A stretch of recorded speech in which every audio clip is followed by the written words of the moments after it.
Okay, now I think people on the live stream also can probably hear me out. Uh, Live stream people, can you confirm if you can hear me all right, or do I need to speak louder?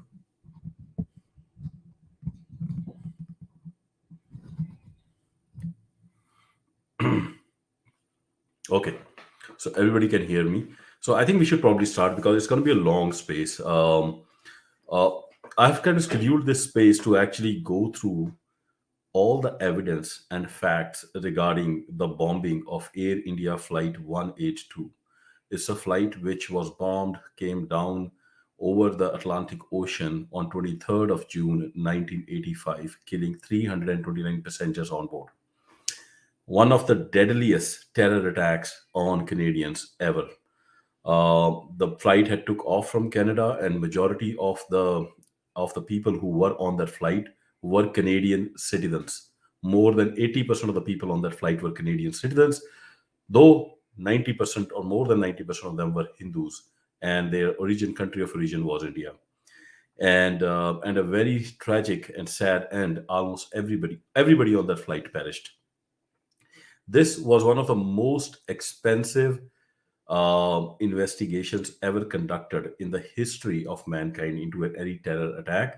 However, still, all the accused who were ever charged, there were only three people who were ever charged with a hand in this bombing.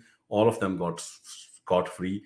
None of them were punished for being part of a conspiracy to bomb the aircraft. So there are huge questions, who actually bombed this particular aircraft. And the sad part is everybody knows who bombed it. They have been named all the time, and there's enough evidence which has been leaked either through by intelligence agencies, in newspapers, in books, and even enough of the evidence is available in the trial, which clearly points out who the mastermind of this bombing are. But the masterminds were never punished, and that's the sad part of this entire tragedy. And I'll walk you through why that happened. What you see on my screen today, first, is a quote by Jono Katsua. He was the Asia Pacific Bureau Chief of CC's, Canadian Intelligence Services, and in his book, which came out, the book's name is "The Nest of Spies." He has devoted an entire chapter on the Air India 182 bombing, and in which he has clearly pointed out that this terror attack was masterminded by the Indian intelligence services, specifically RAW. And he is not alone. There are multiple other CC's agents who have come out in open, sometimes anonymously through reputed newspapers, sometimes directly under their name, who have named the Indian government and the Indian intelligence services to be the mastermind of this terror attack. And we will go through this entire. He has written an entire chapter on this. We will talk about it as we walk you through. Actually, you can also get all this in this broadcast. All the evidence that I will share is already there on my Twitter account. My Twitter account is, and I'll share the Twitter handle with you. I have a 39 tweet thread on this incident where I have attached all the documentary and legal evidence of who the masterminds were. And you can actually, in your free time, go through those 39 tweets and understand what exactly happened here. But in today's broadcast, I will actually walk you through those 39 tweets so that you can understand, that evidence much better. So let's keep moving. But before we start, the first thing to do would be to understand all the milestones, because this is a long story which stretched from, I would say, 1985 till today. And even today, the evidence is pouring out left, right, and center. And there are good indications that probably even the murder of Sardar Hardeep Singh Nijjar, which just happened, might be connected to this tragedy. So let's talk about these milestones so all of you can understand what exactly happened. So 22nd June, the aircraft actually took off. Actually, it came down on 23rd, but that's on the night of 22nd and 23rd. That's when the aircraft, Air India 182 flight, came down over Atlantic, just short of Ireland, over the ocean. Once it came down, it within 2 or 3 months, the newspapers of Canada were rife with reports that that the first inquiries of all the CCs and RCMPs pointing to the hand of Indian intelligence services in this bombing. In 1986, Canada actually expelled all the top diplomats of India from Canada. The four top diplomats, but also their entire staff. Unprecedented action ever taken in the diplomatic history of any country. It was just short of cutting off all diplomatic links. And remember, India never expelled a single diplomat, and we will talk about how that happened. And in 1988, a book came out called, it was named as Soft Target. The book was written by two of the top journalists of the two top news circulating newspapers in Canada. So you can't get higher credibility than that. One was Zuhair Kashmiri and another was Brian McAndrew. And they wrote a book, Soft Target, and in which they provided evidence after evidence, quoting different CSIS agents who blamed basically that all this was a handiwork of raw and Indian government. And they said they used some of the six local six in Surrey, whose name is given here, Malik, Riyad, Bagri, and Parmar, as foot soldiers in the entire operation. And then what happened was in 1991, Mr. Riyad, Inderjeet Singh Riyad, he was charged with actually arranging some of the components of the bomb which exploded in Narita, Tokyo. This was the second flight. There was a bomb which went on that flight as well. And there were two people, baggage handlers, who were killed. He was actually charged for that particular hand in procuring some equipment which was used to make the bomb. But he was not convicted of conspiracy. He was only convicted of manslaughter, which means is that it is called unintended killing, which meant that he didn't knew that the bomb was supposed to be used to kill somebody. So he just bought some equipment which somebody used to make bomb, and he was given 10 years for that. But remember, this is different from Air India 182 flight, which is in which almost 329 perished. Till 1991, nobody was even charged for a hand in that bombing. In 1992, another event happened. Sardar Talvinder Singh Parmar, whose now name is kind of flashed on as the main guy, uh, who did all this, especially by Indian media or the Indian government controlled media, as the guy who was behind everything, or I call him the scapegoat. He was actually captured in India in 1992 and was actually murdered or in quote unquote, in the terms that we call in India, like encountered by the police in 2001. This is almost 16 years after the bombing. And from the book was published, if you remember, in 1988, in which the book had already named these guys, Malik, Rayat, Bagri, Parmar, with all the evidence. They are still not charged in any court of law till 2001. In 2001, the first time any charges are brought out against anyone for hand in actually conspiring to bomb Air India Flight 182. And there are three people charged: Malik, Bagri, Rayat. And in 2005, all of them get acquitted. None of them are blamed.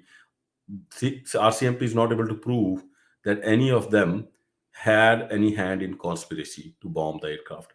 Rayat actually turned a prover. He became what we call a government witness, and under a plea deal was given 5 years for manslaughter. Again, manslaughter means that he bought some tools which eventually were transistors, etc., which were eventually used to make the bomb for the aircraft, but he is not part of the conspiracy. He just didn't knew that these stuff will be actually used to bomb the aircraft. So if you look at it, till 2005, nobody was ever convicted of bombing the particular aircraft in a court of law. So it was an uproar in 2005 when the everybody got acquitted. So under pressure, public inquiry was instituted under John C. Major. But the terms of that inquiry were given that they are not supposed to investigate who bombed the aircraft, neither are they supposed to investigate the role of the Indian government in bombing. So, quite a funny inquiry. I think all of you will agree with me. And we'll talk about it later. And as we go through it, like why did they do that? It kind of raised all the questions on the validity of the inquiry. So the scope of the inquiry was to basically check that what was the lack of coordination between CSIS and RCMP, which led to not being able to have good working relationship with these organizations. Also, what were the airport security measures, what were the flaws in them, and how those could be fulfilled. So it was a very narrow scope of that particular inquiry. And so here we are. One another thing that happened, which I have not put up here, is in 2019, the person who was charged with the conspiracy, Mr. Ripudaman Malik, went to India on a very public trip, and he came back from India. On that public trip, he was actually treated as a state guest by the government of India. He was treated as this new Sikh leader who is going to be the bridge between Modi government and the Sikh population, especially the diaspora. And he and blah blah blah. So very public trip. And the moment he comes back after that public trip to Surrey, a couple of months after that, Mr. Ripudaman Malik is assassinated, and by two assassins. And even today we don't know who was the mastermind behind his assassination. And there is a trial. There are two Mexicans who have been caught, and their trial is about to begin actually next year, in October of 2024.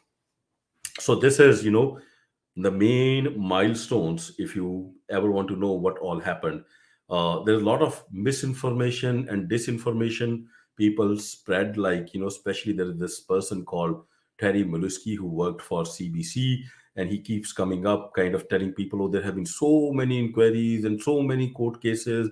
But in reality, if you look at this data, there has only been one court case wherein somebody has been charged for conspiracy to bomb the Air India Flight 182. That is the case which started in 2001, in which Malik Bagri and Rayat was charged.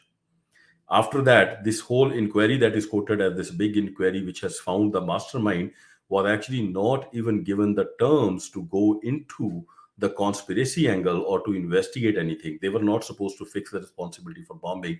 It was just whitewashing of that entire crime. So that is one piece of disinformation you guys need to take out. But does not matter. We still have a lot of evidence which tells us what exactly happened on that fateful day. And it is surprising how clear the evidence is of who are those people who actually put that bomb and killed 329 innocent people over ocean. And it's a tragedy, like how those people died, and we'll talk about how the aircraft came down. Okay, I'm going to just remove this and go to my Twitter thread here. And let me make it bigger. Let me know if nobody can see.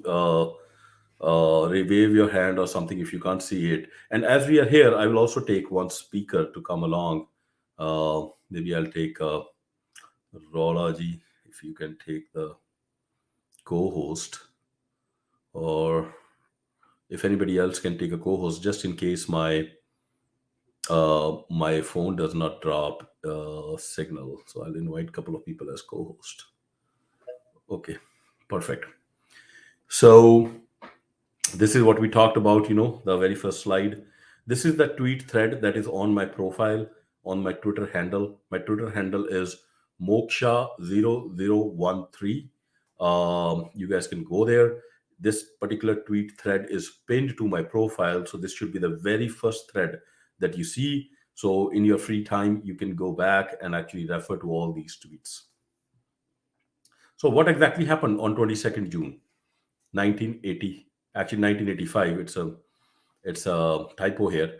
On 22nd of 1985, in Vancouver, Toronto, there is a flight called CP Airways. CP Airways flight 60060, which is supposed to go from Vancouver Airport to Toronto Pearson Airport. And from there, some of those passengers were supposed to basically either go back to their home, or they could have boarded another connecting flights. And in so there was one ticket which was booked 2 days back, in which a passenger, L Singh, was supposed to actually be booked on this flight from Vancouver till Toronto, and then from Toronto, he was supposed to change his flight to the Air India 182 flight, and he was supposed to take out his baggage and basically recheck it again. However, this particular person was actually waitlisted on the next flight from Toronto onwards. So his bag should not have been checked through and through from Vancouver till Delhi. But surprisingly, the person who took this luggage from this clean shaven man, nobody knows how she was able to do it, but she was actually able to check this person's bag from Vancouver right up till Delhi, while that person was waitlisted on the connecting flight from Toronto till Delhi. That flight from Toronto till Delhi, actually it was supposed to go via two places. It was supposed to go from Toronto to Ireland, then to Bombay, and then Delhi. So, and he was waitlisted on that entire leg, but he was still, his baggage was still checked in. This is unheard of in aviation history, where you are actually waitlisted, but your baggage is checked in through and through. Anyways, that happened. This person who checked in the baggage at the Vancouver airport in the CP Airways flight was a clean shaven guy man. And here is, I have a attachment. This is from the direct extract from the court case evidence, the court case that happened in 2001 to 2005. And I'm going to just read it. Jean Bakermans was on duty at the CP Air check-in counter at the Vancouver airport on 22nd June. Between 7:30 a.m. to 8 a.m., an East Indian male in Western clothing without a turban or beard approached her wicket and presented her with M. Singh ticket. Miss Bakermans has viewed photograph lineups on a number of occasions, but has never been able to identify this individual. So M. Singh was the guy who checked in this baggage. And surprise, surprise, one of the things before we keep going further, this this ticket was booked 2 days prior on a telephone call. And then whosoever booked that ticket, the person came next day. There's another person who came next day to collect the tickets physically and make the payment. And there's another person who came and he made the payment and he collected the tickets from Vancouver airport. And then this third guy, who is a clean shaven guy, he came in to check the bag. In all of this process, imagine no ID was shown. There is no record whether why the CP Airways did not ask for an ID, or if they asked and that record is nowhere there. I have never heard that you can actually book a flight and do not provide any legal government identification, and then you can come in and check your bag without having any identification being provided. That question is nowhere answered in the court case, neither in the public inquiry. Just keep that in the back of your mind as we go through. Once that person, that clean shaven passenger, checked in the bag, he never boarded the flight. So, if he never boarded that flight, the first question that will come to your mind is, how did that bag go on that CP Airways flight and the passenger has not boarded, and that aircraft took off from Vancouver and reached Toronto without the passenger? So the reason that given in the in the John Major inquiry is that probably, like, the CP, like, on that day, the CP Airways did not follow the process of passenger and bag reconciliation. And why they did not follow, that question is not answered. Anyways, let us ignore that, and let's assume that a mistake happened. Now, that single bag with the bomb inside is on that aircraft and it lands in Toronto on the CP Airways aircraft. And then when it lands in Toronto, now just that bag, only one bag, is interlined from the CP Airways flight to Air India flight 182. Only one single bag. So imagine that one single bag travels on this huge cart and goes towards the baggage check-in counter for Air India 182. And at the Air India 182 counter, where other passengers are checking in now, boarding that aircraft, they are also checking in their luggage, who are now boarding that aircraft. This bag is also now lands up there for X-ray scanning. A huge coincidence happens. All the baggage scanning machine, the X-ray machine, breaks down just 15 minutes before this particular bag was to be scanned. Two-thirds of the bags have been scanned, and just 15 minutes before this bag comes, mysteriously, and I say mysteriously because neither the court case, neither the John C. Major inquiry, neither the Transport Commission inquiry or Internal Department inquiry explain what was the defect in the X-ray machine and how the defect came. The X-ray machine was actually examined immediately after the aircraft took off with the bomb, and the technician report says that he was not able to find any flaw and the machine is working. But the Air India, that X-ray machine belonged to the Air India. At that point in time, Air India was in charge of doing all the checks of the bag, and they have no reason to provide why they claim that the X-ray machine broke down, or even if it actually broke down. Okay. Now there's another mysterious thing happening at that airport. So at this airport, there is one after another unanswered questions. On that day, on 22nd of June, the airport has already received a level 4 alert. A level 4 alert means that there was high risk of, just give me 1 second. So June month, as you know, was the first anniversary of the attack on Darbar Sahib, on the highest, holiest place of the Sikhs. So there were alert all over that the Sikhs might try to bomb one of the Air India flights, and due to that, the whole thing was on a level 4 alert, and the whole airport was abuzz with police and security checks and whatnot. Under level 4, the Air India SOP said that all the bags have to be not scanned, they have to be hand checked. What that means is all the bags have to be opened and then basically checked physically. But on that day, for some reason, the security staff was not told to do that. Why they were not told to do that when their SOP called for it, there is no explanation. And another mysterious thing, this is a month where everybody is expecting something to go wrong on that airline flight, but the security officer goes on vacation. So, to fill in for that, the normal security officer, a new security officer on a temporary duty is called in from New York. He just flies in for this particular flight, and he plays a very, very mysterious role. And we will talk about his role as we go through it. So it was his responsibility to make sure that all the bags are opened and physically checked, but he refused to do that. He basically said, go through the X ray machine. Under his watch, the X ray machine mysteriously breaks down 15 minutes before it, and nobody can tell us in any inquiry. And if anybody can find out, I am here. They can tell me and I will prove him wrong. No reason has been given. The technician report says he could not find a reason why the X ray machine break down. Okay, so after that happens, there's another thing which is mysterious. The It is not just that the level 4 alert calls for all the bags to be opened and checked. Actually, on 1st of June, there is a telex that is sent by the vigilance department within Air India. Their head office is in Bombay.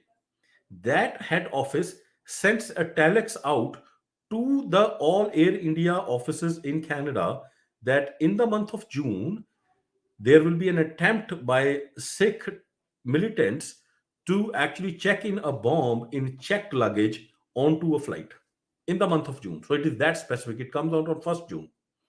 And the telex actually tells the Air India office, security office in Vancouver and Toronto, that you are supposed to now check every baggage, open it up and check it, and don't rely on X-ray machines. It is a specific instruction given. The level 4 alert also demands that you have to open and check. And this June 1 telex also is telling specifically that you have to check. But the Air India security staff does not do it because the security manager doesn't tell them to do it. Why he did not follow that instruction and telex, nobody knows. And secondly, that telex which came, as per SOP, Air India was supposed to share that telex with Transport Authority of Canada, because the Transport Canada also had their own ways to monitor that all the checks are done properly. If they had informed them, they would have ensured that the bags are checked physically. Air India never informed them. Air India only forwarded, the local Air India office only forwarded the telex they claim to an RCMP constable. And RCMP then said, oh, we received so many alerts, we never forwarded it up our chain. So the question is, why did this air security officer refuse to check the bags by opening them when he was supposed to do it? And in this month where everybody is supposed to be like on alert with this specific threat, the normal security officer goes on vacation and this mysterious guy lands from New York for just one flight. And his role doesn't end here. We'll talk about it. This guy ensures that this particular once the X-ray machine breaks down, what he tells the security staff is that use a handheld PD4 scanner. Actually, he doesn't tell. The security staff themselves know that if the X-ray machine is not there, then they have this handheld scanner called PD4 sniffer. It is the sniffer. Basically, what it does is it tries to detect any fumes that are coming out of the bomb. So when you take it close to a bomb, the closer it is, the louder the alarm will ring in the what do you call the sniffer. And you might have seen it handheld. And then what happens is, if it is very close to the fume, it will be very loud. But if it is slightly away, let us 1 foot 2 feet, it'll be slightly like it'll just beep, like beep beep, and the sound will keep increasing as you bring it down. When those people actually start scanning with the sniffer, this security officer intervened, and he snatched the sniffer from the hand of the guy, and his testimony is there. And he took that sniffer. He said, "You guys are doing it wrong." And he lights a matchstick and takes that matchstick right next to that sniffer. The moment he does that, the sniffer starts emitting a loud whistling noise. And then he says, "This is the type of noise you will get if there is a bomb in the bag." And then he gives back the scanner to the guy, the Burn security staff. The Burn security staff is a temporary security agency that Air India has hired. The person who was scanning it, he gets flabbergasted. And you have to actually hear his testimony. I've read his entire testimony. And he feels surprised because that is not how he was initially trained to use it. Because he knows that, it will only beep, because when the bomb is in the bag, your sniffer is not next to the bomb. It is going to be away, and then there will be some close in between or something. So you will only get like a beep or a slight beep that will come out, and that is the indication enough to open the bag. So then he said, when he actually remembered that particular bag which beeped, and that was the bag which was checked by Mr. M. Singh, that clean shaven guy. And he said, when I scanned over it, it started beeping.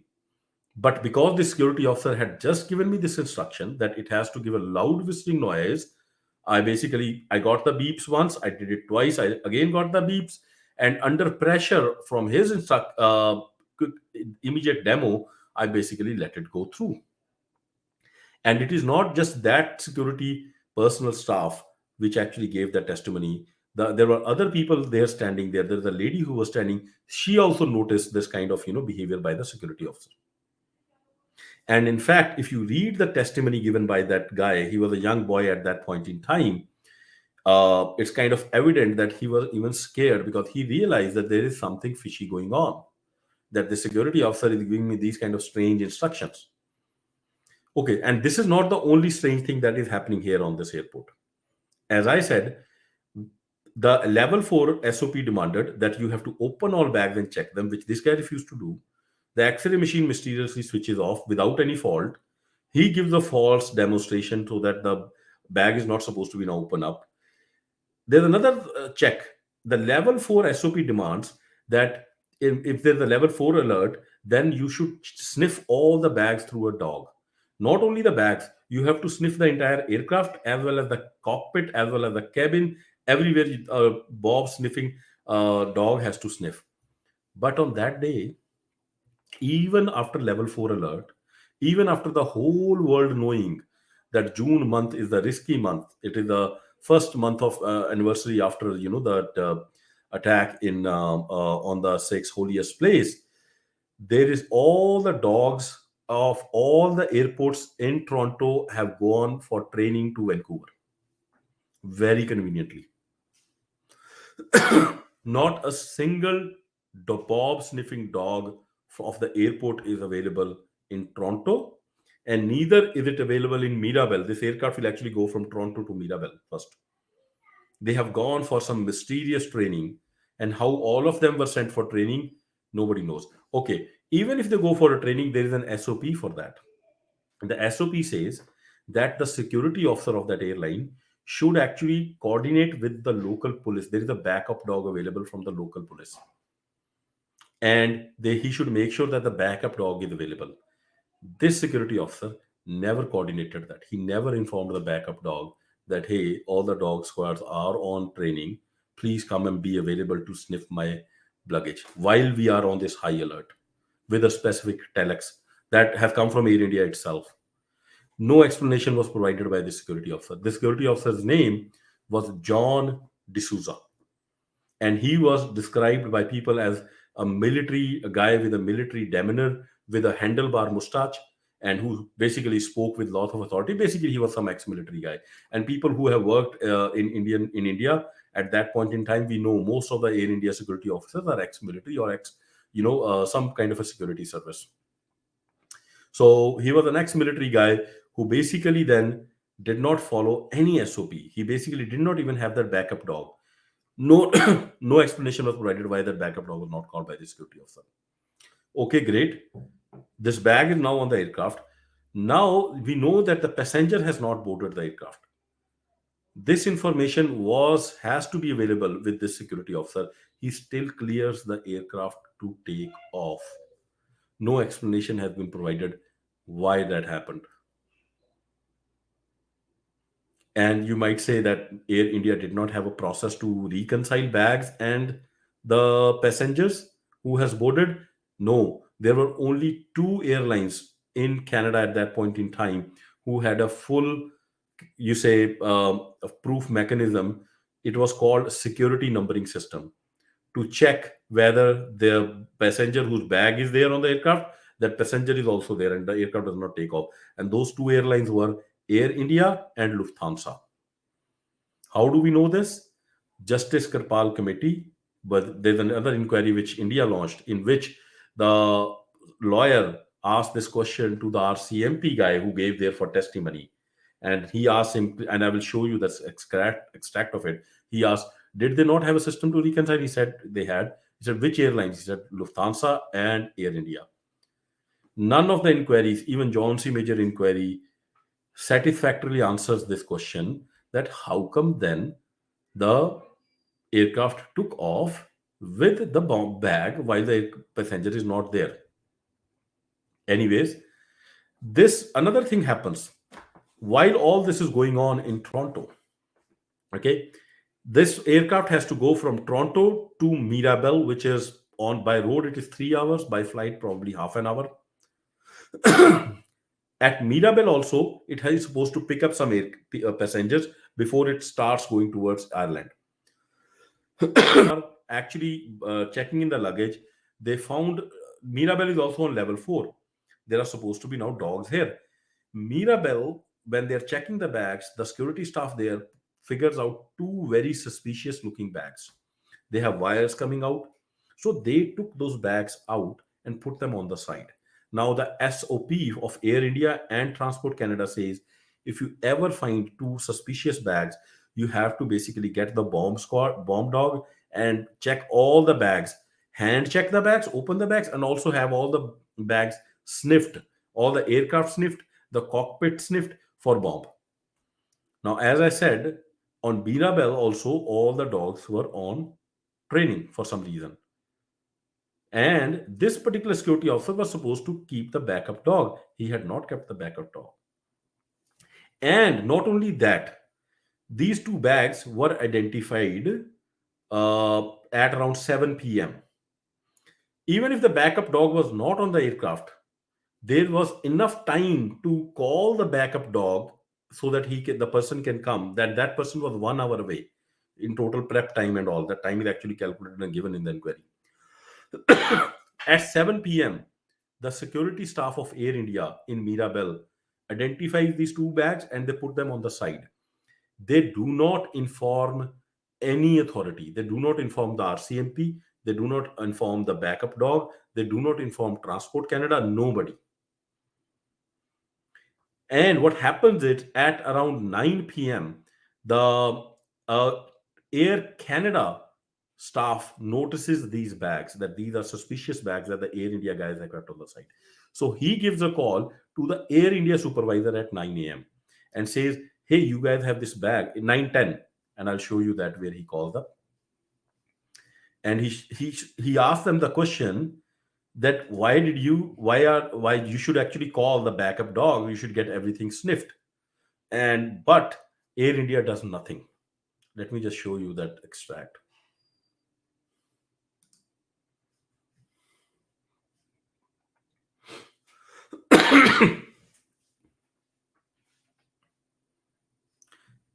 Okay.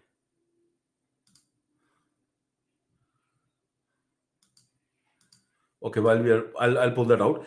And then the same Air India, Air Canada guy again sees that Air India is not responding. So he calls them at 9:10 p.m.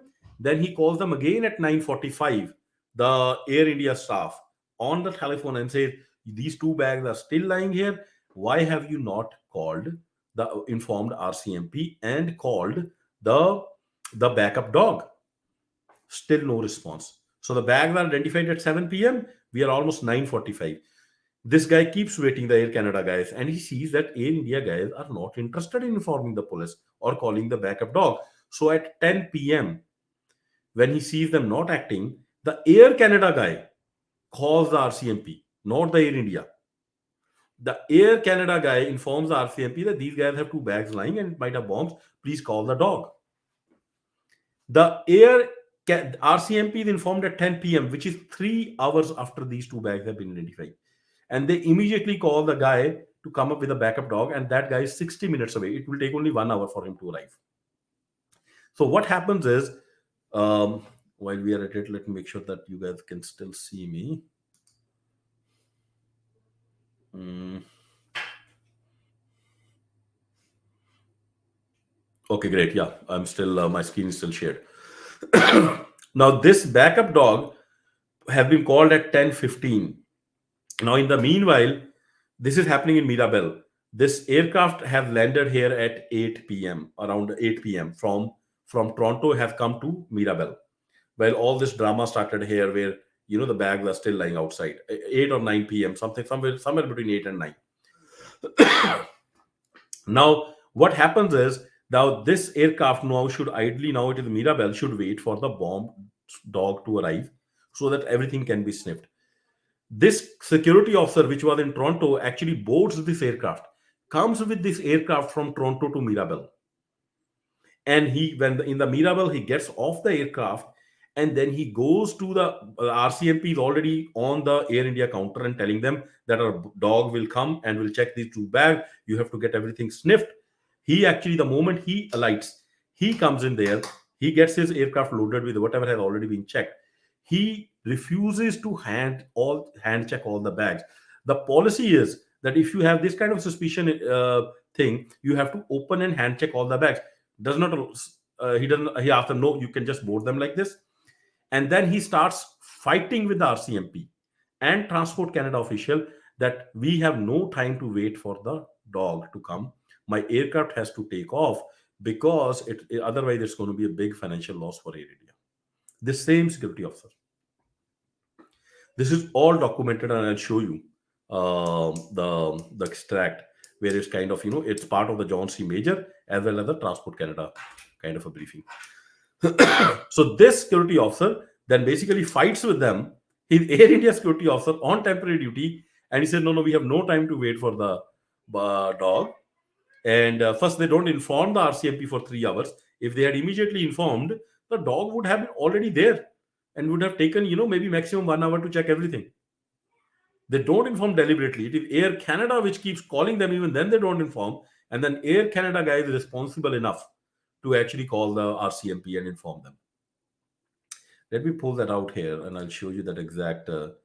This is the travesty of what exactly happened that day. Mm,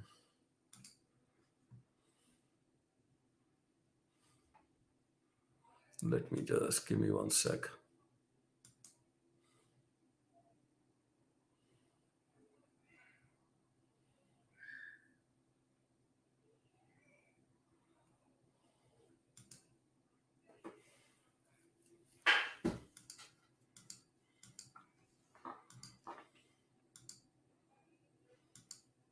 Let me show you exactly where you can read all this. So you don't have to trust me. Everything is actually written here.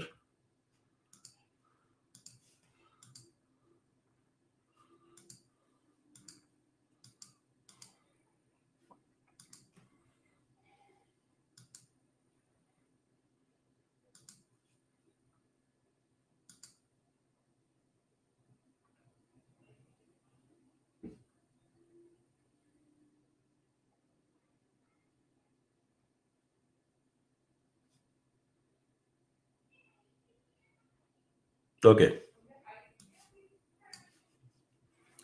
this is a major inquiry report which came out in 2010. The suspicious bags were placed on the floor next to the X-ray machine. The burn supervisor notified an Air India representative about the bags, but the RCMP was not alerted until about 2 to 3 hours. It was exactly 3 hours after and later. And who informed? Not Air India, Air Canada. And I'll show you where they actually talk about how many times Air Canada kept calling the Air India that you have to call RCMP so the backup dog can come. And where is that gone? Where they inform? Let me show you. I should have kept a screenshot, but let me. It's on the other one. Okay, I think it is in this one.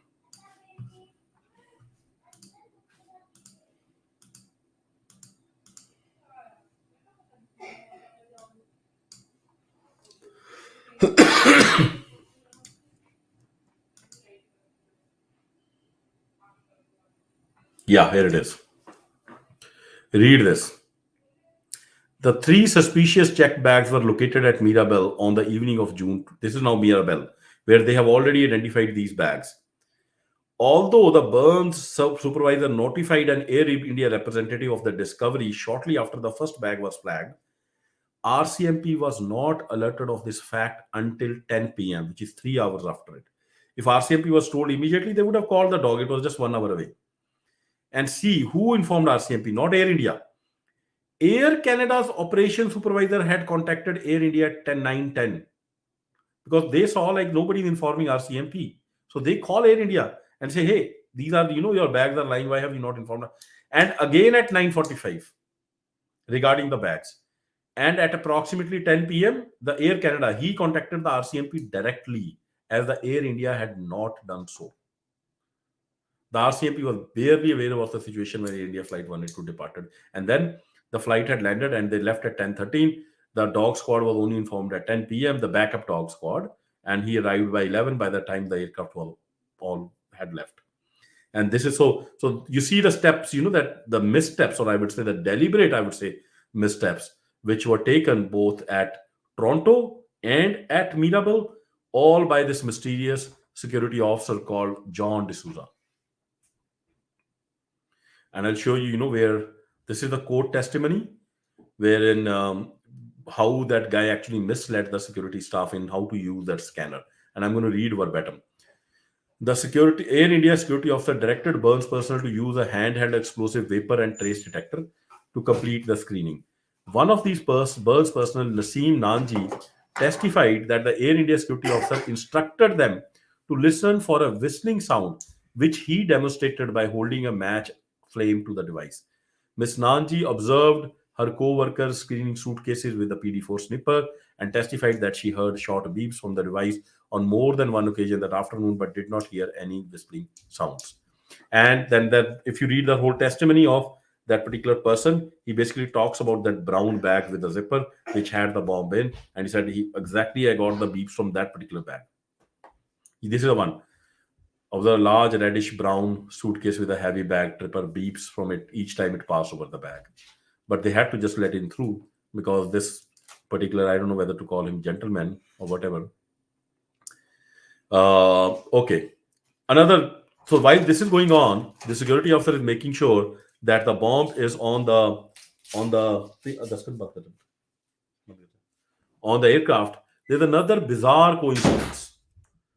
That bizarre coincidence is that every single passenger who have any link to Government of India, who is supposed to board this aircraft, cancels the ticket last minute. Every single of them, especially the ones who are connected with the the High Commission of India, the Indian Consul General in Toronto at that point in time. The Indian Consul General at that point in time was Mr. Surinder Malik. He was booked to travel with his wife and daughter, and he does not board the aircraft. Look, whenever there is a bombing of an aircraft, the first thing you do is who actually booked and didn't check, or in case somebody booked and just because they might have got some bag onto the aircraft. So Mr. Sundar Malik, the reason he gave was that his kid got some unexpected exams. Anybody knows in June which school is open in Canada? These are summer vacations. So God knows why his kind of this excuse was taken. But anyways, it was not just him. There's another government of India official. He was the head of North America affairs. He was booked to go on the flight. His name was Siddhartha Singh, and he also didn't board the flight. Then another mysterious character, I call him. He is famously known as this very pro-India politician and very anti-Sikh politician, Ujjal Dev Dosanjh. He, along with his wife and kids, were also supposed to board, and he also refused to board. And he was the fast friend of Surinder Malik, who is the Indian Consul General. And later on, you will see Uddal Dosanjh's role also comes in the murder of Sardar Tara Singh Hire, who is the key witness in the trial. And it was his role, and we'll talk about it later. Then there's another Toronto car dealer who is one of the best pals of Surinder Malik, the Indian Consul General. He, along with his wife and kid, also refused to board. Then there was sister-in-law of a Dal Khalsa leader who also refused to vote. And that leader was actually a fast friend of Parmar, Sardar Tarminder Singh Parmar. As Sardar Tarminder Singh Parmar had lived at that Dal Khalsa leader's house 1 week prior to this flight. He was there at his home. And so she also kind of refused to board. It's kind of a coincidence, but something to be investigated and understand, like, why did they refuse to go? And Air India is notorious for not refunding your money if you don't board the flight last minute. And if you are a government servant with that meager income, you have booked your entire family. How many of you can afford, not to board the flight? I don't know any, but if you know any, let me know. So within months of this bombing, when the flight came down, CIS's investigation showed that this has Indian agencies hand all over, and they started basically leaking all this. The press corps, they have their links in RCMP and CIS, so they basically started publishing. Almost every single newspaper in Canada published a story that the main suspect is Indian intelligence, and I've given some of the clips here. This is Winnipeg Free Press, and I'll read out for you. Canadian police investigating the Air India disaster are pursuing a theory that a rogue element of the Indian government's own intelligence service may have planted a bomb on board the aircraft in order to discredit the cause of Sikh separatism, says the Globe and Mail. And then they have all this kind of information. You can read it in your free time. There's this another report wherein I'll just read it out for you. At this stage, the involvement of the Indian intelligence is as legitimate a theory as the involvement of the Sikh separatists, said a senior detective with the crash team in Toronto, who asked that he not be named.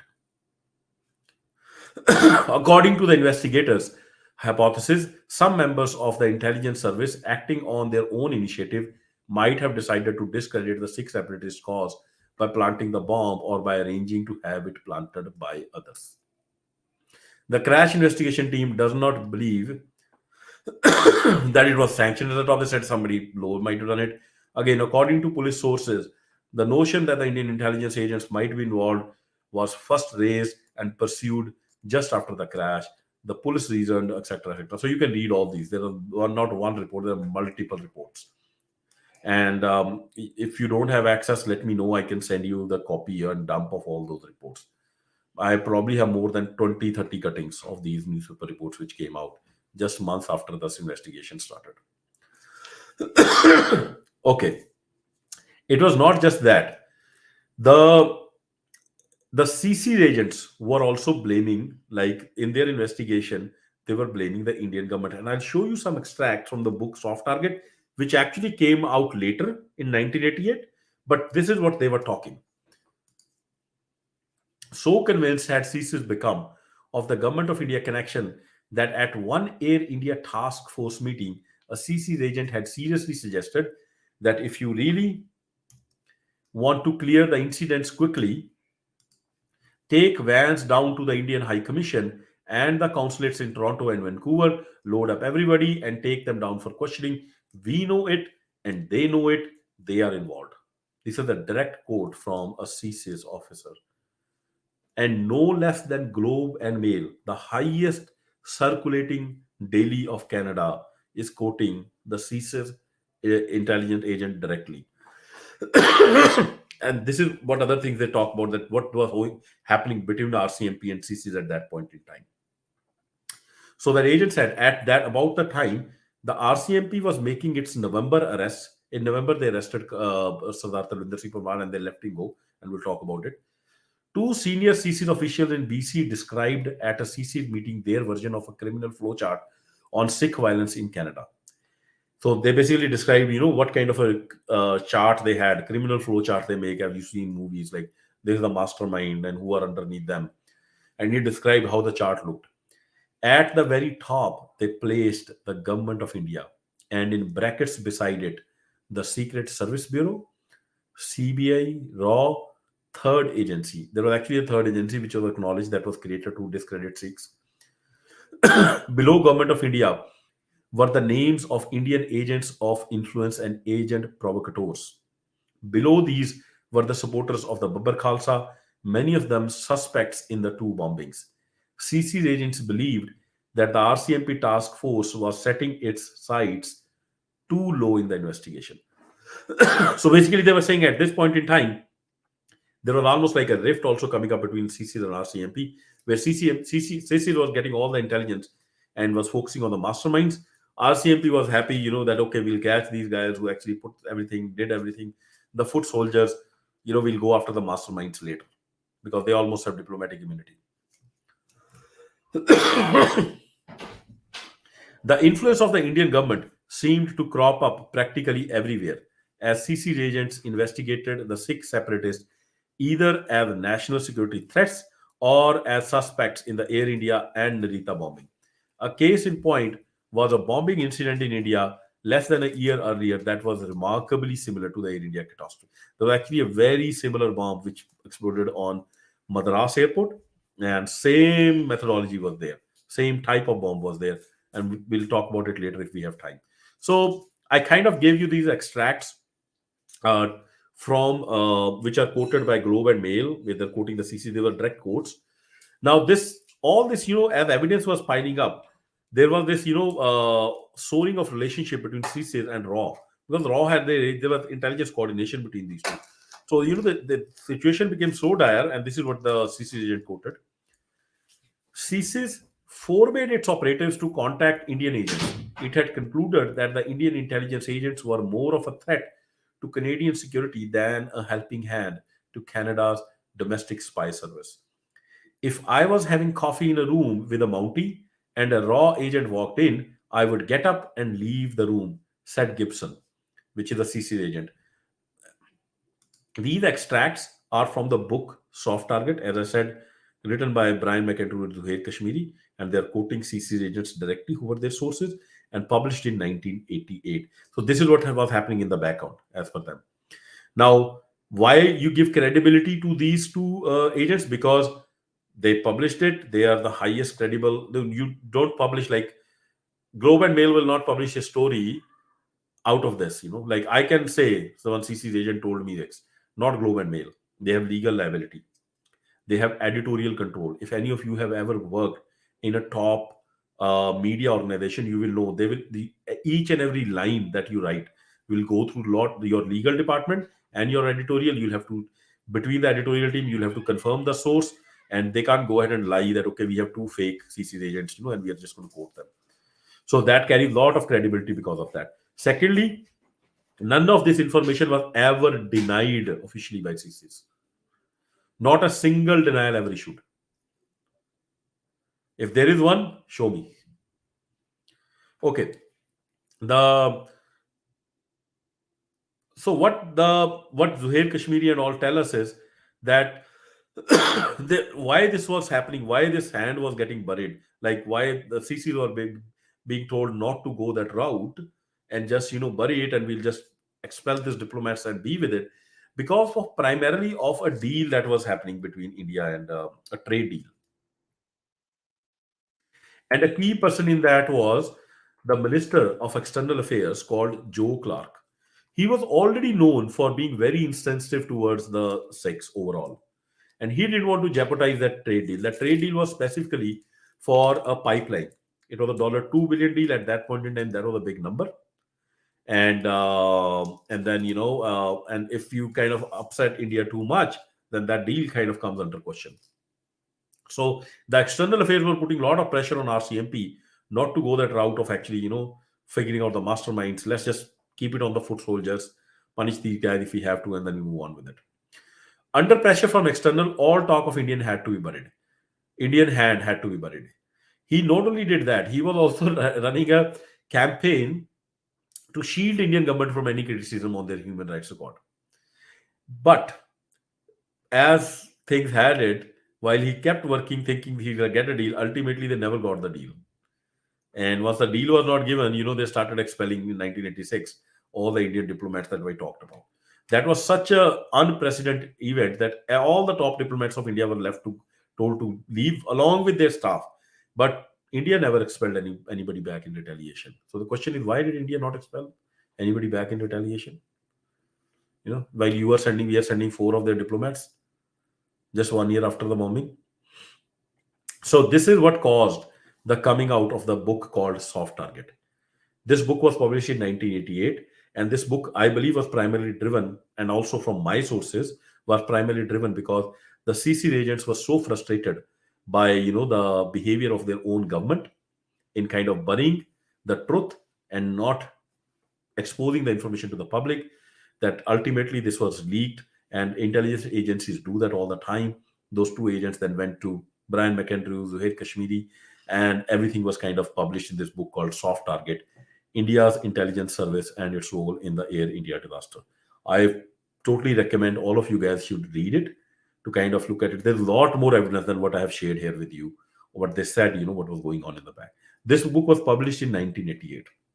Now imagine, this book was published in 1988, and this book already named the foot soldiers who were involved.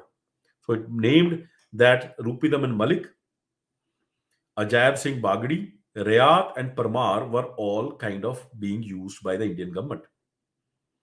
And the main person, as per the this book, was Ripudaman Malik. He was the main financer. He was probably manipulating all these people left, right, and center to kind of get this executed.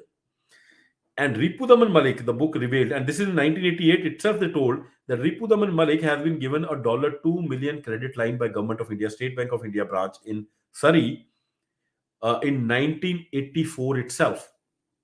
And Ripudaman Malik at that point in time was known to be a financer of Babur Khalsa. So $2 million line, okay, $2 million in that point in time, in today's money, it's minimum $10 million. And Ripudaman Malik was not a big businessman at that point in time. He had a cloth importing business, like every second business in Surrey. A shop where you are selling, small bracelets, small, chudidar, dupatta, ye wo. So this guy gets a $2 million loan just 1 month before Operation Blue Star. Nobody asks the question why. And it's a credit line. Okay, it's not a loan, it's a loan. What that means is that he can draw on it any time that he needs money.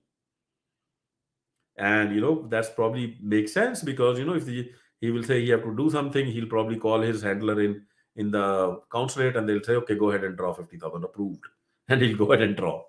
Okay, so this is how blatantly he was being financed by Government of India. Now, poor people who were around him, whom he was probably manipulating, they obviously had no clue. And he was the main financer. And how do we know? In 1982, Sardar Talwinder Singh Parmar is caught in Germany. And who goes and plays all the bills for Sardar Talwinder Singh Parmar in Germany? Ripudaman Malik. So it's already publicly known that he is the guy behind Babur Khalsa. And Indian government still gave him a loan, a credit line of $2 million in 1984. And not only that, in 1985, in November 1985, Sardar Talwinder Singh Parmar is again arrested along with Bagdi. But nothing is proved, and they are arrested that they basically went into a jungle to try an explosive device not related to this bombing. It was a separate charge then for explosive substance, which again they were not able to prove. So both of them were let go of. Who paid all the legal bills? Ripudaman Malik. So it was in public knowledge in 1985 that Ripudaman Malik is supporting Babur Khalsa operatives specifically Sardar Talvinder Singh Parmar, Bagdi, and Rayat. And the SBI is blatant sleeping. They are not still closing the credit line. Indian agencies are sleeping. The credit line is functioning. So what money is he using? Mr. Malik is using the same money that is coming from Government of India. Okay, so I'm going to read some of the extracts they gave. When CC, and this is from the book Soft Target that Zuhair Kashmirian claimed. And if this is wrong, please, Malik was a big guy. He could have, challenged it in court of law for defamation. Neither Zuhair Kashmiri, nor Black Andrew, nor neither Globe and Mill have ever been, all this information has never been challenged by any of those people whose name is here. So when CCs examined Malik's finances, however, it uncovered some curious information. On March 1984, less than 3 months before the assault on Golden Temple, Malik's company received $2 million loan credit line actually from the State Bank of India. Malik had signed a single demand debenture with the bank owned by the Government of India. At that time, he was okay. And what was the security he gave for that $2 million? His shop in Surrey. Imagine in 1984, a cloth shop, what is the value of it? $50,000? $100,000 at the max? On that security, he's given $2 million credit line. For what? So Malik put up the Papillion Company and its property as a collateral for the loan, according to the debenture records filed with the British Columbia Consumer Record. The terms of the debenture also required, okay, the credit line was such that all the cash has to be with the SBI account, okay, that and all his business dealing have to be through SBI. The terms of debenture also required Malik's company to maintain accounts and carry at least part of its banking business with the State Bank of India. I still deal with the state. Now, when they published this book, Soft Target, in 1988, the credit line was still running. And the moment this book is published, the credit line gets closed or the debenture is redeemed. Only after the book is published. While all of the town knows that, Malik is the guy who is funding all these activities. So, and Malik responded when he was asked, yeah, why have you this business with? So he said, I still deal with the State Bank of India. This has nothing to do with anything. Malik said in January 1982, if I don't deal with the State Bank of India, I'll be dealing with the Canadian Imperial Bank of Commerce, and Bank of Commerce doesn't help Sikhs. State Bank of India doesn't help Sikhs either. Like he kind of gave some excuse.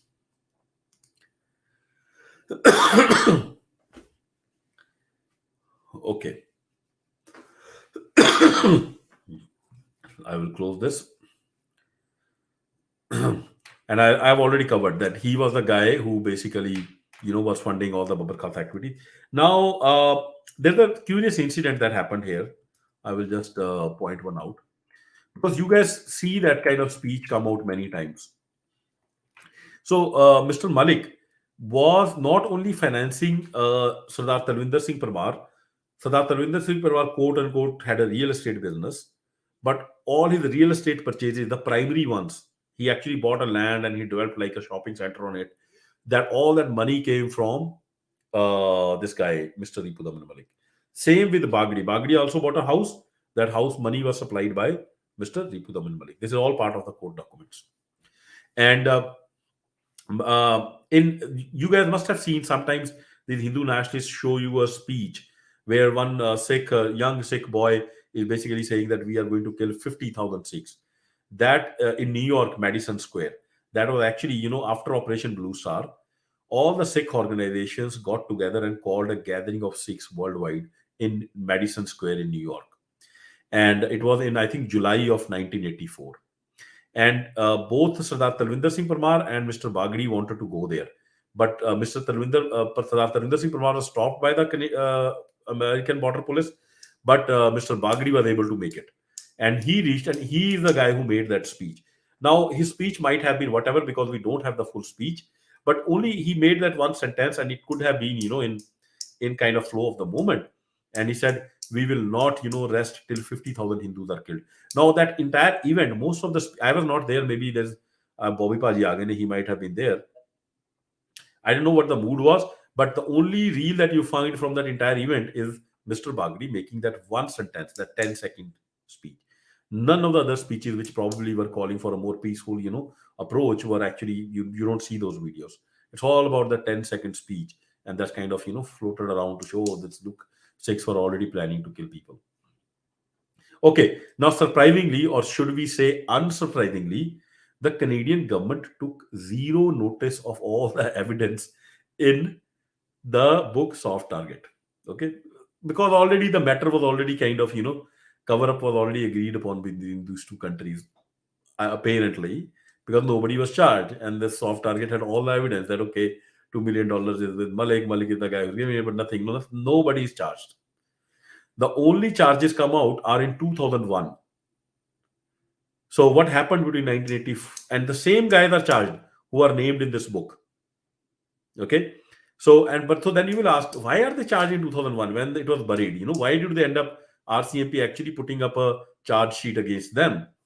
The reason is that there were so many people who were associates of Mr. Ripu Daman Malik who themselves came out to RCMP and CISIS with their witnesses.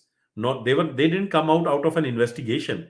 The witness, every single witness against Mr. Ripudaman Malik came out himself in the 90s.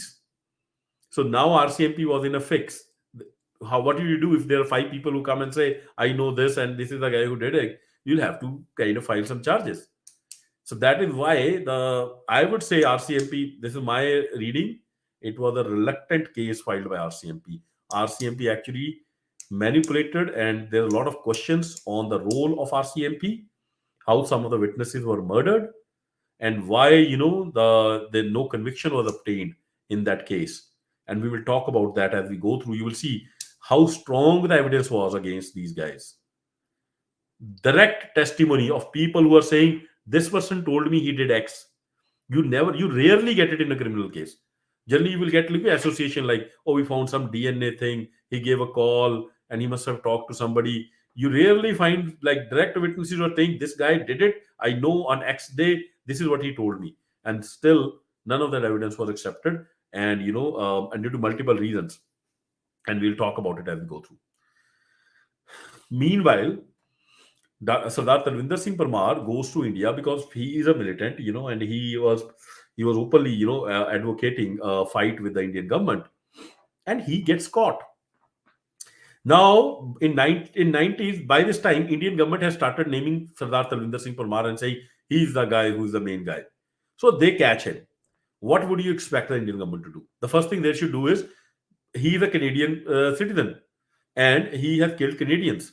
The first thing the Indian government should do is call the Canadians and, hey, come and let us jointly interrogate this person so that you can take him back to Canada and charge him. But what does the Indian government do? They kill him in custody. And how do we know they kill him? He was in custody because the police officer who killed him later actually came out. There was a revelatory piece, investigative piece published by the magazine called Tehelka in 2012, in which they quote that they have access to the police officer who interrogated Sardar Talvinder Singh Parmar, and the police officer has told them that they received orders directly from Delhi to eliminate him. So why would India eliminate the guy who was the mastermind, quote unquote? So because you want to bury the evidence, what all happened. And his investigative piece is in Tehelka, and you guys can Google it and find it. 2012. I'll try to kind of put it up here. Anyways, the moment that Talvinder Singh Parmar is murdered in India, he obviously becomes a hero for the Sikhs. Because he's not convicted in any court. There is no evidence against him presented by, and Canada is not charging him for the bombing. And he is kind of given an encounter in it. He has to become the hero. That is why his pictures come across all the gurdwaras, and when the floats are going out and people call him the living martyr or whatever. So it is but natural for the Sikh community in Canada that this guy has not been convicted. There is no proof. He is our hero. That is why you see his, and then that is used as an excuse by motivated people like this Terry guy and some Hindu nationalists. Oh, the Sikhs are glorifying terrorists. Like, on what basis? Like, what is the evidence that was against him? The only evidence that was against him was actually presented by Globe and Mail in their book Soft Target, where they claim that Sardar Talvinder Singh Parmar was probably the scapegoat that was being created by Malik, who was the main guy, to be used eventually and blamed for all this. And the events prove it, because the moment he's captured, he's kind of murdered by the Indian police. Anyways, what is happening? So imagine all this is going on. Globe and Mail has named Mr. Malik and all these three individuals as involved. Police does nothing. He is a known financer of Babur Khalsa, Mr. Ipudaman Malik. He's also now become a big man by this time. He owns Khalsa schools. He opens what you call a Khalsa credit union in Surrey. And he's doing all this while he is running his India import business. All the things he's selling here are being imported from India. And he has an office in Delhi. Okay. And a lavish office. And then in 1994, Mr. Malik travels to India. This is the height of militancy. He travels to India, and as per records, he was there for more than 9 to 10 months, almost a year. And there are people actually who are sitting here who know the family members, and they can confirm that yes, that is what exactly happened. So the question is, why Indian government is murdering Sardar Talvinder Singh Parmar? They are treating the other guy who's the main financer of that person as a state guest. Why? And this is not the last time Mr. Ripudaman Malik will be there. He will be becoming the state guest again in 2019, and we'll come to that. So the main guy who's funded that entire operation, who will eventually be charged, publicly known that he was an associate of Sardar Talvinder Singh Parmar, who Indian government is calling the mastermind and whatever, and he's using all Indian government money. He's funding all Babbar Khalsa activities, and then he's also visiting India for 1 year and living there as state. His whole business is running from India. Like all things he's importing. Like government of India doesn't care. Okay, if anybody wants to believe that, this is how naive government of India is, I don't want to believe it. Okay, so now this massive cover up. We are almost the whole 90s has passed. Almost in 2000, year 2000. Now the families are distressed that when are we going to get justice? They see that it's a cover up, and the Americans, Americans still have some self respect left. This causes the ripples in U.S. Senate and Congress. Multiple congressmen actually sign a letter. They condemn and they say that this is the cover up. The intelligence agencies are covering everything up, and I'm going to show you some of the speeches here by some of the congressmen. This is a speech, and it's in part of congressional record. You guys can Google it. You will easily see it. You can read the whole speech. There are multiple senators, congressmen who gave it. This one is from Honorable Adolphus Towns, given on 31st October 2000, and some extracts I have given. And he basically also blames the RCMP that they are compromised. It looks like the RCMP who made the two arrests this weekend were not open to the evidence that the Indian government was responsible, even though Canada's other investigative agency, the CSIS, tried to warn them. Toronto, and then he said, and he talks about Mr. Sundar Malik pulled his wife and daughter off the flight shortly before it took off. A friend of Consul General, who was a car dealer in Toronto, also cancelled his reservation. An Indian government official named Siddharth Singh was also scheduled on the deal flight and cancelled. Surinder Malik called the Canadian authorities about the crime before it was reported publicly that it had occurred, to try to point them to Sikh he claimed was on the passenger list. The pilot was a Sikh. So basically, he's saying there's too much evidence that, and if you read that whole speech, he gave out evidence after evidence that the real culprit in the Air India bombing is the Indian government. And not only this, 21 congressmen co-signed a letter blaming India for the Air India 182 bombing. And also they blamed Canada for actually covering it up. And they demanded that India be declared a terrorist state. So just give you an extract. Clearly, the objective was to damage the Sikh freedom movement and raise the specter of Sikh terrorism to justify another of India's campaign of violence against the Sikhs. Then he actually provides a lot of Mr. Speaker, India should be declared a terrorist nation and subjected to the penalties that status brings. We should cut off our aid to India until it respects human rights. And Mr. Speaker, the only way that Sikhs, Christians, Muslims, and other minorities will ever escape Indian tyranny is through the democratic right of self-determination. We should go on record in support of an internationally supervised plebiscite in Punjab, Khalistan, in Nagaland, in Kashmir, and wherever people in South Asia are seeking their freedom from this terrorist government to resolve their status the democratic way by the vote. Democratic states don't practice repression and genocide, they decide issues by voting. Is India a democracy or not? So basically, there were ripples, like everybody was kind of criticizing India for this act. Okay. Now we'll talk about how come we had a case still. Like if it was buried, why were eventually some people charged? This is where we talk about. By late 90s, the Kanishka bombing had faded from public memory. However, multiple close associates of Malik, astonished by the lack of action by authorities, started approaching CCs. Five witnesses in total approached CCs with direct testimony of against Mr. Malik. All of them testimonies were against Mr. Malik. Only one, Sardar Tara Singh Hayer's testimony was against Mr. Bagri. There was not a single testimony against Rayat. And the Sardar Tara Singh here basically was, and the Sardar Tara Singh here's testimony, along with the lady Miss D testimony, was the most damaging one. Actually, all testimonies were strong, but other people like Miss D had a close unquote kleptonic relationship. I don't know what is the right word, kleptonic relationship, or what is it called? Platonic, sorry. Platonic relationship with the platonic and loving relationship with Malik. Um, there were another two guys who were the friends of Malik, so they could be discredited that they had some grudge and all. But Tara Singh here was one of the most respected. I would say respected, but let's say, yeah, you have to say respected because he was one of the most awarded journalists in Canada at that point in time. He ran the Indo-Canadian Times, and he had a testimony against that he heard when he was in London. He heard a discussion between Mr. Bagri and somebody else, which talked about this plot, which actually implicated Mr. Bagri, and he had actually given an affidavit written down with exact things that what exactly happened. And Mr. Tara Singh here will be murdered before the case begins, and that is where there are questions which arise on the role of Ujjal Dev Dosanjh, the same guy who actually didn't board that flight. He was responsible for his safety. And it is under his watch that Tara Singh here was murdered through lapses that RCMP committed, who was under his direct control. And we'll talk about how he was murdered.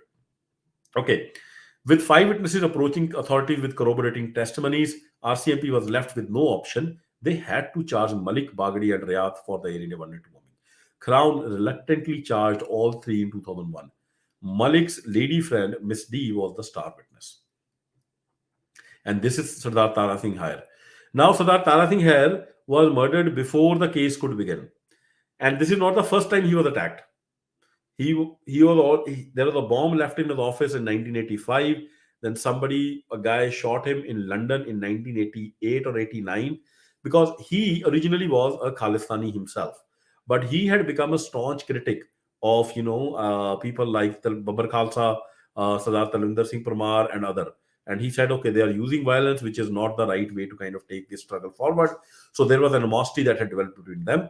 And the 1988-89 attack is kind of a young boy did it. Everybody knows who did it. He was motivated, but whatever. So he was under threat already. There was some infighting going on between him and some of the Khalistani element. But before this trial, now he was one of the star witnesses. He's murdered just before the trial. So why is he murdered? Obviously, he's murdered to safeguard the people who are charged. And who are the people on trial? Sardar Talwinder Singh Parmar is already dead. It's Ripudaman Malik, Mr. Bagadi, and Mr. Rayat. And the main guy is Mr. Ripudaman Malik. So I would say, you have to investigate what is the link between Mr. Ripudaman Malik and the killing of Sardar Tara Singh Hair. And his killing is so chilling because he approached the RCMP head that, hey, my life is under threat. The RCMP head actually, rather than helping him, first scolded him.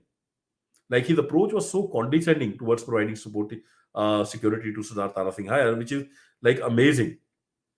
And on multiple representations, on multiple emails by him, he finally agreed to put security cameras outside his house. Ideally they should have put him in a safe house, given him some security, but they didn't do that. We'll put some cameras, and surprise, surprise, those cameras never worked, never ever worked from day one itself. So the guys came in. He was shot outside his house while he was already handicapped due to the attack that he had in 1988, and he was trying to get in his car when people came in and shot him dead.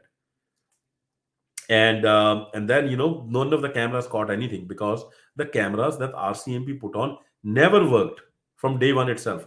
Now the question is, if RCMP came to put the cameras, did they not check the cameras whether they work or not? Like, what kind of installation technician comes to your house, installs the camera, and does not check whether they're functioning or not? And this happened 6 months after the camera was installed. So, was there no process of checking what is the footage being collected? Who was monitoring it? No answers given to this. And who to whom RCMP, who was the so RCMP of BC reported directly to the AG of BC at that point in time, Attorney General of District of Columbia. Anybody knows who was? Anybody wants to guess the name of that person who was responsible for this failure of RCMP? दोबा जी तुसी लोगे ना कौन सी AG of BC gas मारोगे? नहीं तुसी दस दियो क्योंकि सरप्राइज है जी. Ujjal Dev Dosanjh. Huh? The same guy who refused to board the flight last minute. So Ujjal Dev Dosanjh, who is, I would say, like, he's responsible for this killing. This is so blatant, like the way the RCMP has put on cameras which are not working. I would say that somebody in RCMP is compromised. And RCMP is directly working under Ujjal Dev Dosanjh. What a coincidence.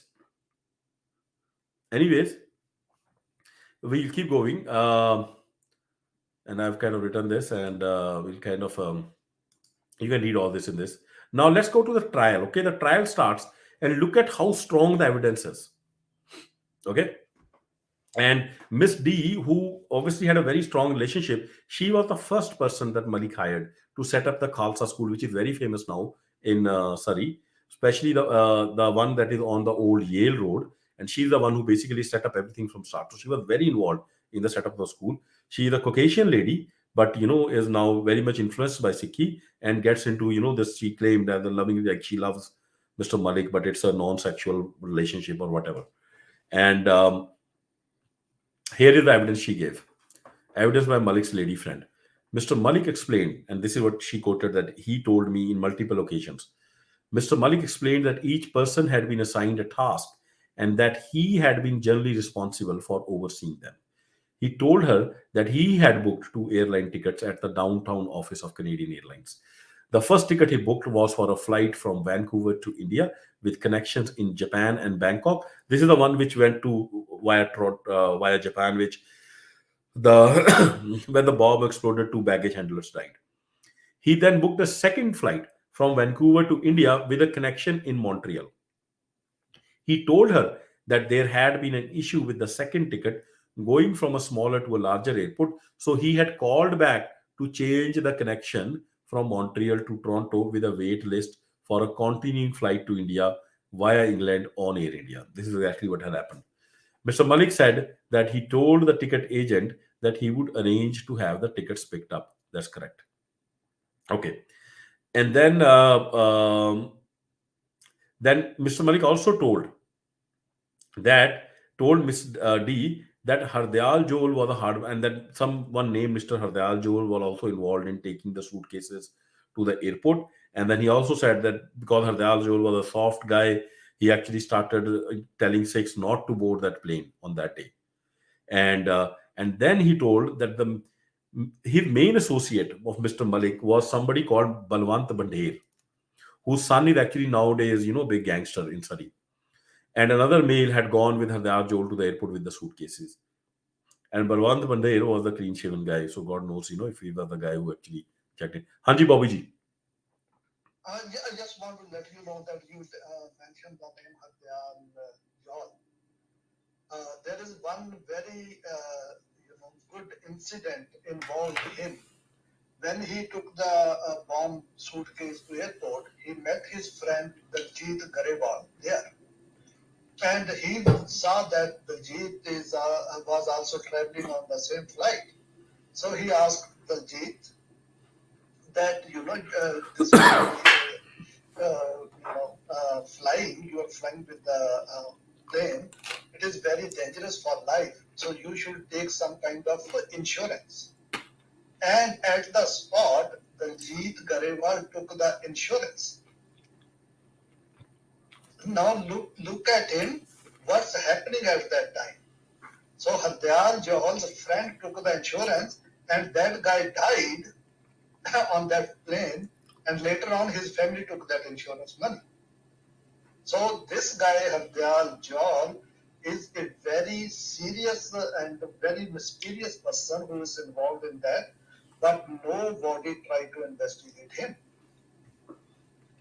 That is again So very interesting point, Paji, because yes, Miss D took his name, but Hardyal Jol was still not charged in this case. So the question is why? And he died in 2002, but by that time charges were there. He could have been charged. There's no explanation given. Anyways, we'll keep moving. Miss D also testified that she basically tells different instances in which Mr. Malik confessed in front of her in some weak moment.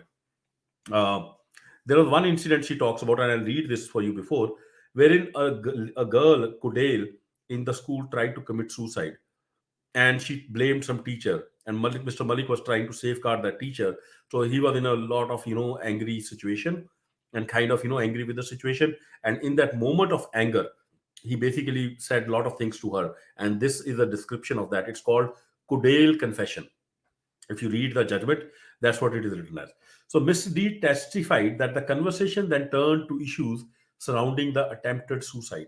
She testified that during the discussion, Mr. Malik stated, if one child dies for Sikhism, so what?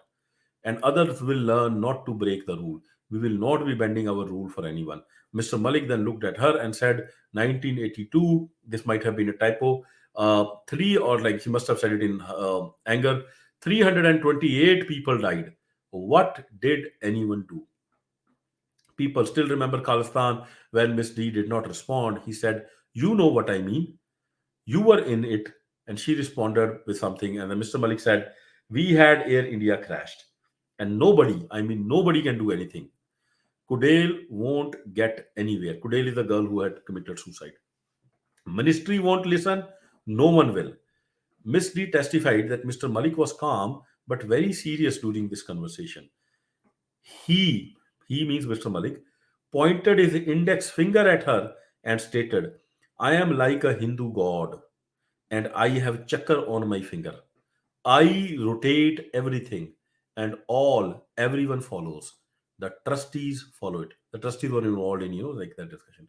So I don't know whether Mr. Malik saw himself as a Hindu god, basically, but at least she claims that is what he stated. Surprise, surprise. This particular confession, Miss D was in a habit of making daily notes. She actually wrote it on her in her journal, like journal, and she actually has that journal also as an evidence. It was written on that particular day itself. There, she's written about it. He then got up, rubbed her back, and told her to remember that he loved her. Misty testified that she did not leave with Mr. Malik and broke down emotionally. She could not stop crying and wrote things on pieces of paper, including, if one child dies, so what? In 1982, 328 people died, so what? Air India crashed. We had Air India crashed, so what? She left the school with the larger pieces of paper and her journal. And that piece of paper was available as evidence in the trial.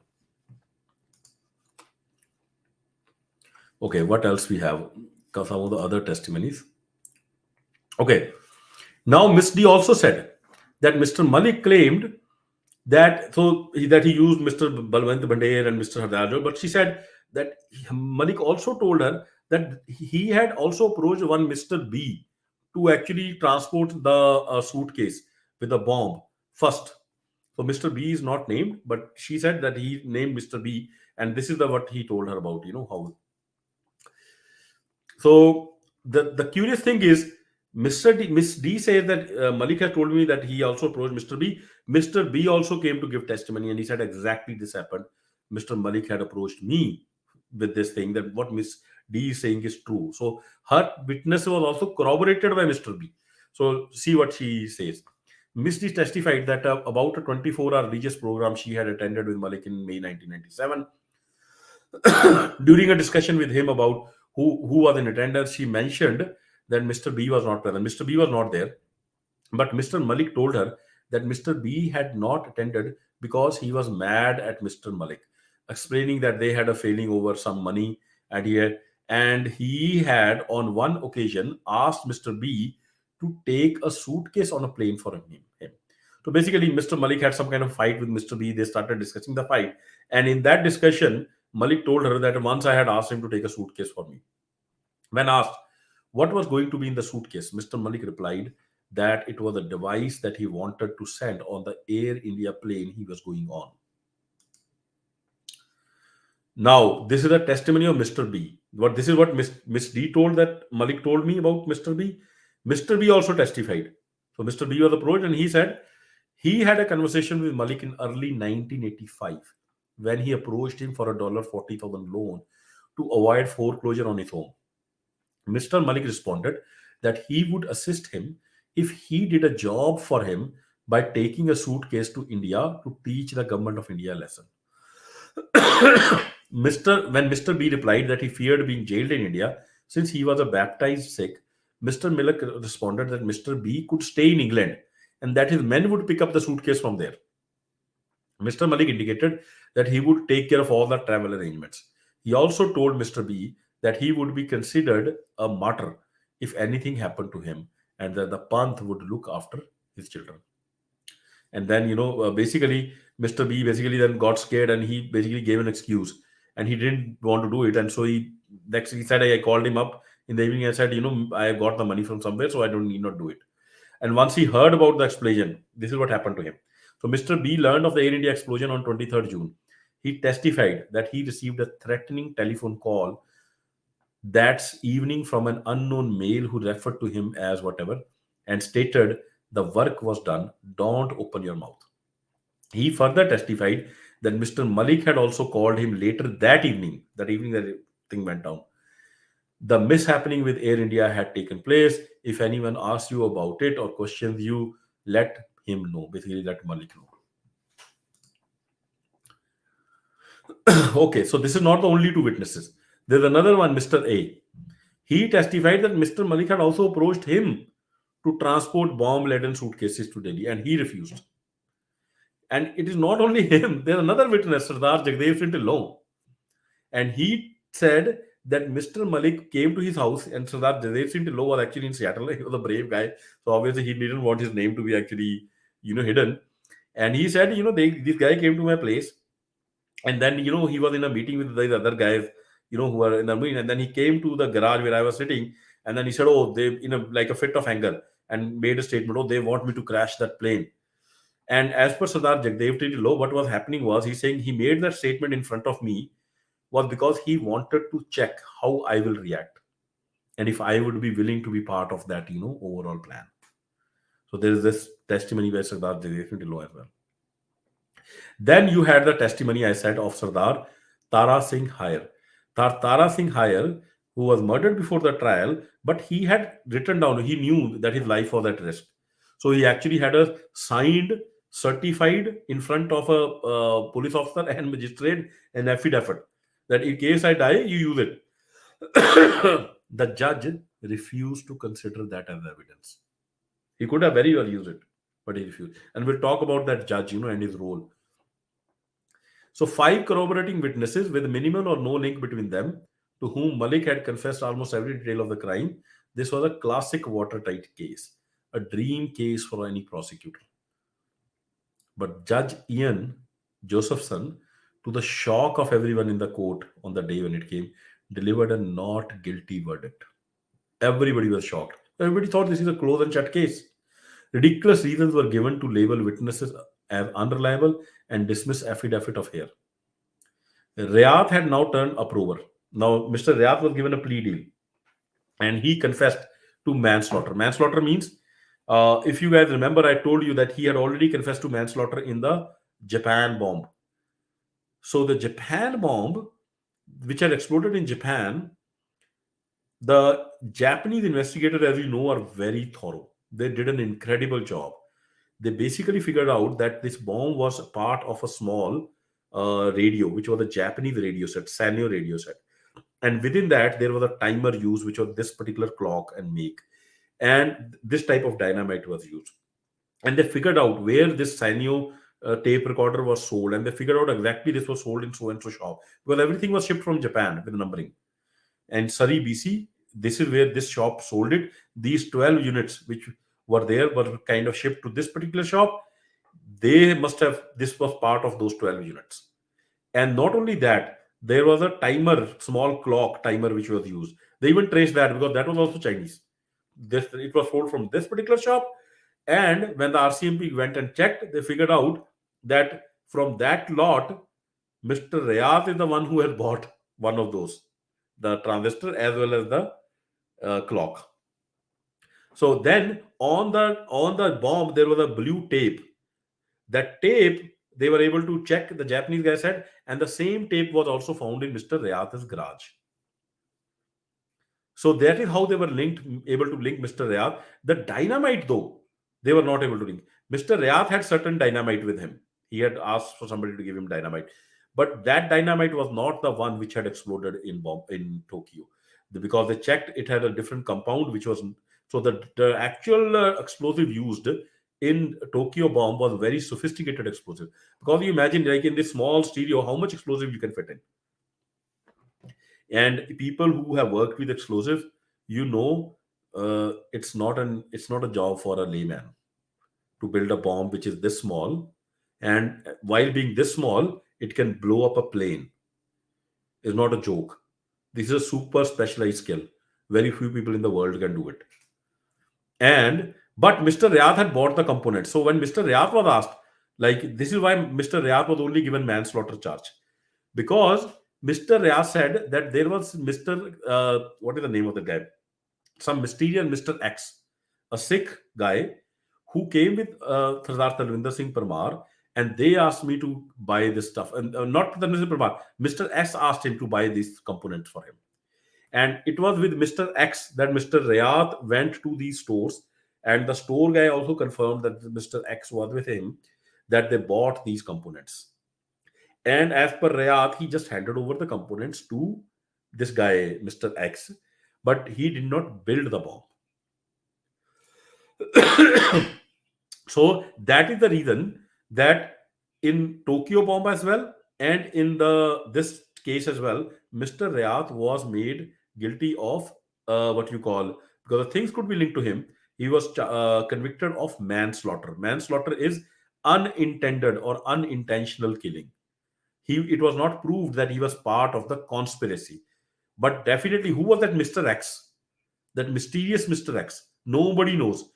However, in the book Soft Target, Brian McAndrew and Zuhair Kashmiri, they do name that they actually know who Mr. X probably was. And if you want to know who that person was, you can go and read that book. I'll keep that as a suspense, because I want to make sure their book is sold as well. Hanji, Mr. Bobby ji, go ahead. Sorry, can you hear me? Hanji Paji, go ahead. Okay. Yes, so Mr. X, I just want to be named Mr. X. It is not only mentioned by the Jawahar Kashmiri, but also mentioned by Mr. Rajvinder Singh Bains. So that person's name was Lakhbir Singh Rote, who was died a few weeks ago in Pakistan. Nini Paji, they are different. I'll just kind of correct that impression. In Soft Target, Mr. Zuhair Kashmiri and Brian McAndrew name a different guy. So we have two different names. You are right. Mr. Lakhbir Singh Rote's name comes as somebody as well, but I don't want to put that in because I don't have good documentary evidence for it. So let's keep moving. The verdict, the verdict caused an outrage. The families of victims were outraged. Everybody was outraged. And the first ones who called for appeal were the Sikh organizations, because now you could actually appeal the verdict because there was so much evidence. But the Canadian government obviously refused to appeal. Simple thing, they could have appealed that verdict. They refused to appeal. And What they did was to kind of satisfy So everybody. They said, can I continue talking, हाँ जी, Ravi? भाई भाजी आप मैं थोड़ी देर चलाना थानू. Oh, Okay. voice is not coming. Oh, okay, okay. Sorry. Now you guys can hear me. Okay. Good, good. I thought I was. I didn't realize I was on mute. So the after the verdict came out, which caused so much outrage, the the everybody expected that there will be an appeal, especially the Sikh organizations, World Sikh Organization, and multiple other Sikh organizations were demanding that this verdict has to be appealed. This is a travesty of justice because there's so much evidence. But the Canadian authorities refused to appeal that verdict in front of the. It could have been appealed, in the higher court. It was never appealed. So under public pressure, what they did was, oh, we will do a public inquiry. Okay, so everybody kind of thought, okay, fine, public inquiry is great because public inquiries get a lot of weight, but public inquiries will run by the terms of reference that they are given. That public inquiry was a sham. You know why it was a sham? Because the terms of reference given to public inquiry forbade it from investigating who actually did the bombing. And it said, and also forbade it from investigating the role of the Indian government and the evidence against the Indian government. They were told that they are only to investigate what were the systemic flaws which caused friction between CCs and RCMP, and what were the gaps in the airport security, which and how have they been filled up or not. So, like a very administrative kind of a inquiry was set up, and I'll show you the terms of reference. So, what happened was when the public inquiry happened, it were the Sikh Zuhair Kashmiri and Brian McAndrew. Both of them made a representation, who are the Globe and Mail journalists who actually published that book with their CC sources, that please call us for an in-camera hearing and we will tell you the names of the CC's agent. We'll show all the evidence that we have of Indian government had. And John C. Major even refused to give them a hearing. WSO asked them that let's call this guy John D'Souza, the security officer, to the trial. John C. Major refused that this is not part of my terms of reference. You are wasting my time. You don't believe me? Let me show you. You know what a farce this inquiry was. Let me show you the answer when to the John C. Major gave to. Uh,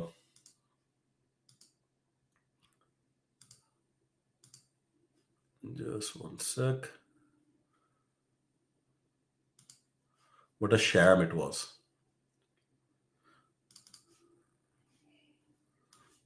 Okay. So you guys can read this, right? Um, Hopefully you guys can still see it.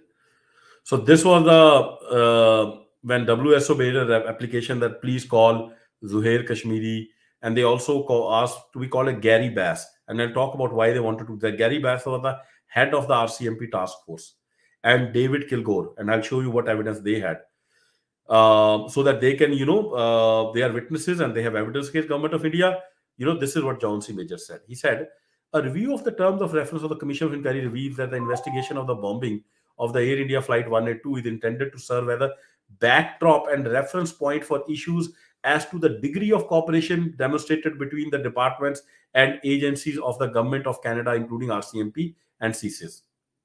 Okay. And then he said, none of the terms of reference calls for an inquiry into the issue of who was responsible for the bombing of Flight 182, nor of the role, if any, of Government of India, nor of the thoroughness of the investigation of any such role by the RCMP and or CCs. Let me read it again. This is that inquiry that that charlatan named Terry Malusky from CSCBC says has concluded beyond dispute that the Mr. Parinder Parmar, the mastermind, everyone else is innocent. This is what it says. I'll read it again. None of the terms of the reference calls for an inquiry into the issue of who was responsible for the bombing of Flight 182, nor of the role, if any, of the Government of India, nor of the thoroughness of the investigation of any such role by the RCMP and or CSIS. So they refused to hear anybody like Zuhair Kashmiri, the head of the RCMP task force, David Kilgore. If they guys were called, they would have been cross-examined, they would have presented all the evidence, and the truth would have been out in the open.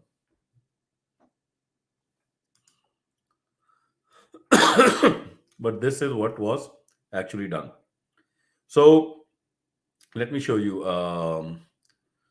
some of the other things. This is why let me show you the why Gary Bass was called. Okay, the Gary Bass was the head of the RCMP task force, and a memo of his was leaked. I'll show you his memo, which showed the deep hand of Indian government in this whole thing and how they were covering it up. Just give me one sec. Perfect. Here it is.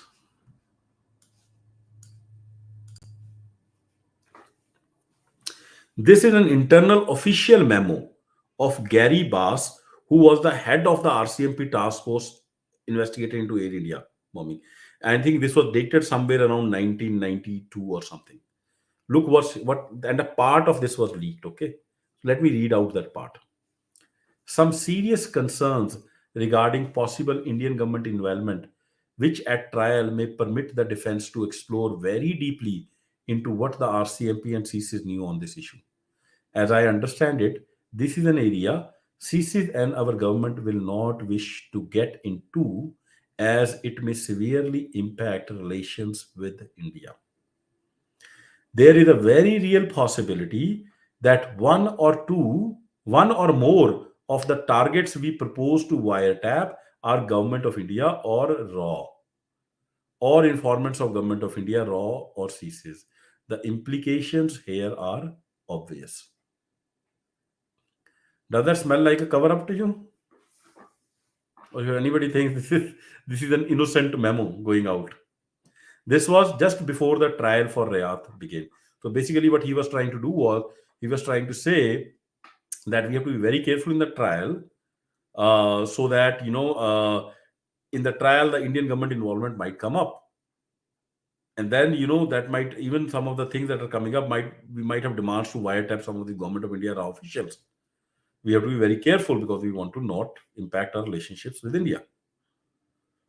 Openly, the head of the task force itself is like implicated here. Anyways, uh, so this is what happened, and John C. Major inquiry gave a perfunctory report blaming nobody. Obviously, it was not supposed to blame anyone, and basically said, "Oh, all the like gaps have in the security have been filled up." Well, they have been obviously filled up. The bombing happened in 1985. You are sitting in 2010. Do you think like the all the airport authorities are so foolish? They filled up all the gaps. So a useless like waste of public money was done. Like the good aspect is there is a lot of information there that can be used to expose the cover up. So I'm still reading the John C. Major inquiry report, and the more I read it, the more astonishing free kind of things kind of fall out from that report. But anyways, here are a couple of other this thing. This was a public statement gained by the CC agent who was part of the investigation. His name is Frankius Lavigne. He is also quoted by Jono Katsua, who was the CC's bureau chief, whose book I talked about, The Nest of Spies. In his book, The Nest of Spies, John Katsua actually had a discussion with Francois, and basically Francois Lavigne confirms to him that he couldn't sleep properly for last 2 decades because of his consciousness of the cover up that he had to do. So this was, he was asked, could it happen again? And this is a CBC report. Okay, could it happen again? It isn't so much if as when, says former Canadian Security Intelligence Service officer Francisco Lavigne, who was part of the original investigation. And then he also pointed out that he says the major commission into the 1985 Air India bombing suffered from the fatal flaw of not being allowed to investigate the role of Indian government in the attack. So he's saying is because we have covered it up, it's not a question whether there will be another terror attack on Canadian soil. It's a question of when, because the Indian government is not now going has not learned the lesson. We have let off the masterminds. We have almost colluded to an extent to let them off. So they're going to do it again, and that's exactly what happened. in the case of Sardar Hardeep Singh Nijjar. And what I am hearing is probably his was not the only killing. Killings probably have happened in the past, which have been monitored or executed by the Indian consulates and the Canadian cuts, and that's why I call them totally, important CC's national security establishment slept over it. Sorry for my language, but it's kind of horrible, like to what the way the Canadian national security establishment handled this. Okay, now the many Sikh organizations kept lobbying. WSO kept lobbying with the major inquiry. Please call this guy. Please call, and he basically kept refusing. And and this is the actual full quote from Jean Katrua, who is the former, as I said, Asia Pacific bureau chief. His book is Nest of Spies. He has a full chapter, and this is what one of the pages I have taken from his chapter. And he says, and I'll read it out verbatim. Flight 182 isn't just a tragedy. It is also a Pandora's box with the leaden weight of Canada's entire government apparatus still sitting on the lid and trying to keep it shut. Concealed inside, apart from the murderers, is the dark history of India itself, in the form of steely eyed agents bent on settling New Delhi's account and prepared to cross anybody's borders in order to do so. How would Canadians feel if it were known that India's agents provocateurs had pulled just one tiny thread in making this disaster come about, or at best had known that it was going to happen and chosen to stand aside? What might Canadians do if they discovered that our authorities had tolerated foreign interference that was bound to spill quantities of blood for no other reason than to ensure the continued prosperity of corporate interests and the untroubled afternoon teas of our diplomats? So quite a fitting, tribute he paid. Okay, so everybody walked free except Rayat was given 5 years for manslaughter. Now what happens? This 2005, 2019, government of India invites Mr. Ripu Daman Malik to come to India. And I say invites because there are reports that he has met all the high end officials in India, and he was actually given a red carpet welcome by the Indian government. He was projected as this bridge, the new Sikh leader who will bridge the relationship of Sikhs with the Modi government. And he was actually on a no-fly list, Mr. Ipudaman Malik, and it was government of India's intervention due to which he was able to fly back. Because he was not in a position to fly; he had to probably take a sea boat. It was government of India which lobbied with America and Canada to take him off the no-fly list. They could not, because Canada could not take him off, because anybody who's in the US no-fly list is automatically on the Canada no-fly list. So both of US will never agree to this kind of a demand. So what eventually happened was they somehow figured out that clear him to board a non-Canadian airline. So he basically had to travel Air France. So somehow they basically managed to get him, or Air India, whatever it might be. And these are some of the pictures. Ripu Daman Malik acquitted in 1985 Air India bombing case visits India, December 19 to 11 2019. And there were all these reports that how come he was on a no-fly, how did he fly? Asked about the claims by some Sikh netizens that his name was on the US no-fly list and it was removed after high-level intervention from India, Jasjeet admitted that his brother's name was on the US no-fly list, but rubbished the allegations that it was removed. First, he booked an Air Canada flight, which did not allow him, as Canada's official carrier recognizes the US list. Then he booked the Air France and flew to India. So tell me, what kind of a no-fly list is this? Okay, so I'm on a no-fly list, but I'm on the no-fly list of airlines. Okay, great. Like it's just an excuse. Basically, the government of India somehow was able to get him out. And the World Sikh Organization and multiple Sikh organizations continue, including Sardar Hardeep Singh Nijjar. Almost every Sikh I have met, they are continuing to call for the proper investigation, catching hold of the masterminds, reopening the case. What is about reopening? It is about opening the case. That case was never closed. The case is not closed. But I don't know whether there's a link, but Ripu Daman Malik was also assassinated, as I talked about. Who assassinated him, why assassinated him, God knows. We'll probably know because the trial for the people who killed him is starting October 2024. So I'm going to be very interested in seeing if there is any information that comes out of that trial. Um, but this is what has been going on, and this is almost all the what other things I can show you before we kind of open it up for questions. So if people who want a speaker, they can probably ask for the speaker, and I can take some questions. And if they want to kind of ask deeper things, there are probably some aspects which I might have missed, or some questions. If you feel the evidence is different, let me know. If anybody have any questions.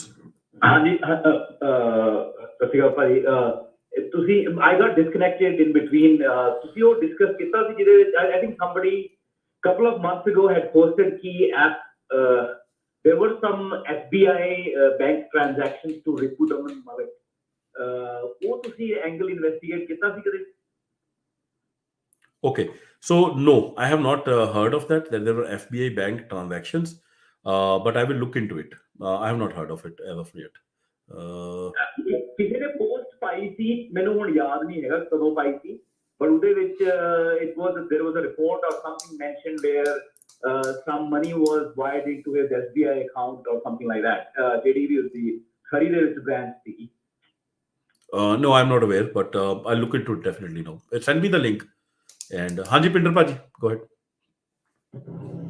Haji, so you mentioned in 1982, Malik, he bailed out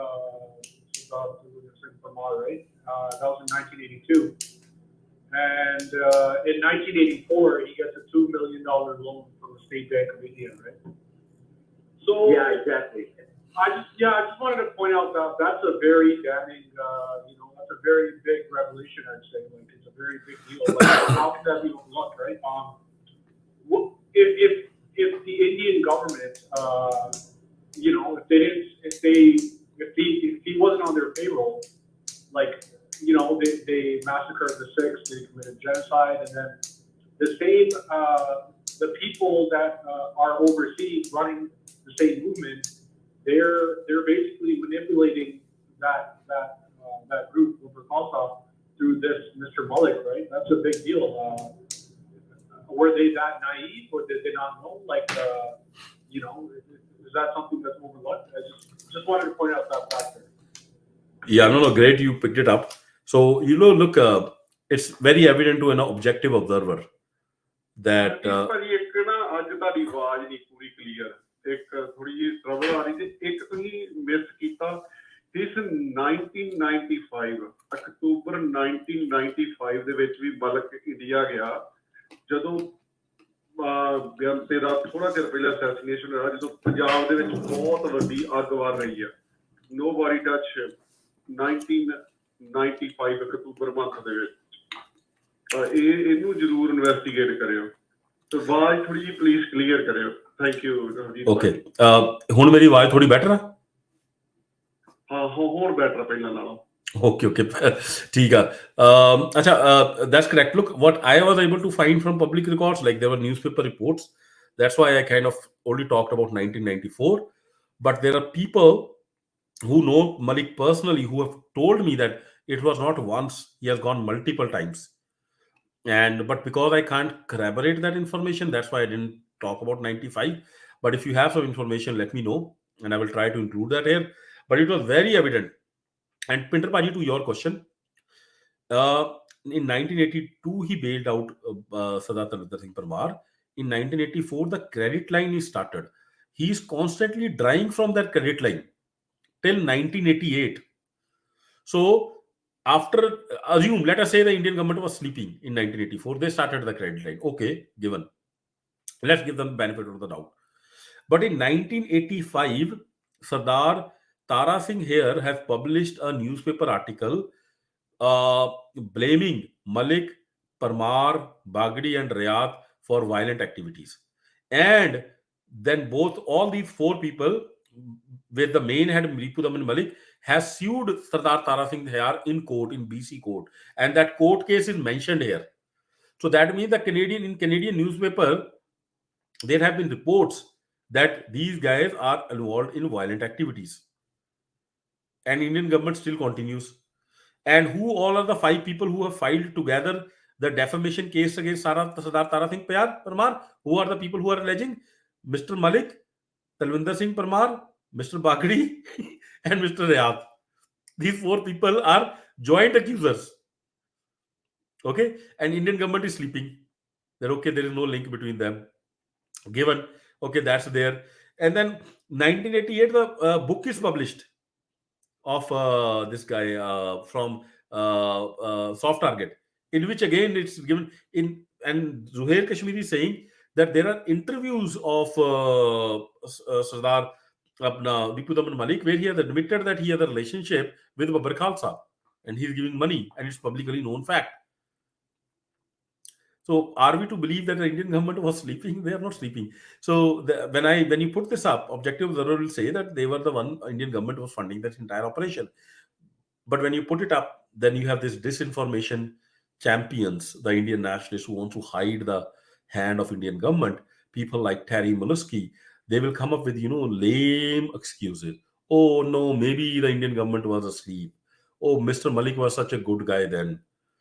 Okay, if he was a good guy then, in '94, what was he doing? Okay, again he was a good guy. Okay, after that he was charged. Why did he went in 2019? Oh no, no, don't ask me. He said, ask Indian government. So like the Indian government hand is all over this thing. But anyways, Bobby Paji, go ahead. Regarding Malik's visit in 1990, he visited thrice in India during 1990, 3 times. And I have one more mind-blowing information about Mr. Malik. And that information is coming a very, very close relative of Malik. If you say yes, I can read. No, Paji, let's not take his name. Look, I don't want to implicate. Look, that person is no longer in this world, so I don't want to pile up on too much. I'm only going to use the information that was available when he was alive. So that information was there when he was alive. No, I don't know, but I think you have added enough. But let's not quote the person who gave you that information. I'm not quoting that. Yeah. I'm not quoting. I know you and I know who is that relative, but I don't want to quote him here because he's not here. He might just feel like, why did we take his name? No, that information is written in a book. So I have a book. Oh, okay. Then you can quote it, please, if it's in a book. Yeah, go ahead. Yeah. So the alleged financer of the crime, Ripudaman Singh Malik, the alleged financer or the one who has been shown as a financer of the Air India bomb blast is author's maternal aunt husband. Basically, the master figure. His name is Ripudaman Singh Malik. The man is multi-millionaire based out of Vancouver in Canada. Since 1986, he has been running publicly funded Sikh institutes in the lower mainland BC. Prominent among these are the multiple branches of Khalsa schools in the lower mainland area in BC. Khalsa Credit Union is another institution that was founded by some Sikhs in 1986. Acha, Bobby Paji, I'll just hold you, no? I'll just hold you. Okay, just one request. I don't want to take too many names and institutions that he owned. Okay, just to be careful, because this is not, this is not any. What I am interested in is showing the evidence of the masterminds. There are institutions that a person might own who might be very beneficial. There are people working there. They're doing their good job. There's nothing wrong with that. What we are focusing on is the Indian government hand, who were the mastermind behind this operation. So I don't want to focus too much on Malik because at the end of the day also, he was just a conduit as per all the evidence that we see. There was somebody running all this behind. He was running a Satnam Trust, and that Satnam Trust was operating in India with the full knowledge and approval of Indian government. It was operated when he was announced India terrorist. So that's be all. I have more information about it. If you want, we can, I can give you more information. But this is another point that Indian government is basically allow him to run a trust known as Satnam Trust in India Oh, while he was okay. declared as a terrorist, or he is responsible for Air India bombing. Oh, so this Yes, Satnam Trust was already functioning in India while he was under trial and everything. Okay, yes, that's great. everything. Yes, everything. Yes. Okay, that's interesting. That's Okay. very interesting. Yes. Yeah, okay, okay. I didn't realize that. Okay, that's So it connects that Indian government is basically helping him to do all these things. yeah, yeah, no, And absolutely. it's not only Indian government. Some of the Sikh organizations are, are also aware of his activities. Got it, Paji, got it. So even some of the Congress connected people or Congress workers or Congress leaders came to Canada to for the inauguration of his Khalsa. So that tells you exactly, how he is connected to the Indian government. That's what we want to do. Yes, that's over to you. Got it, got it.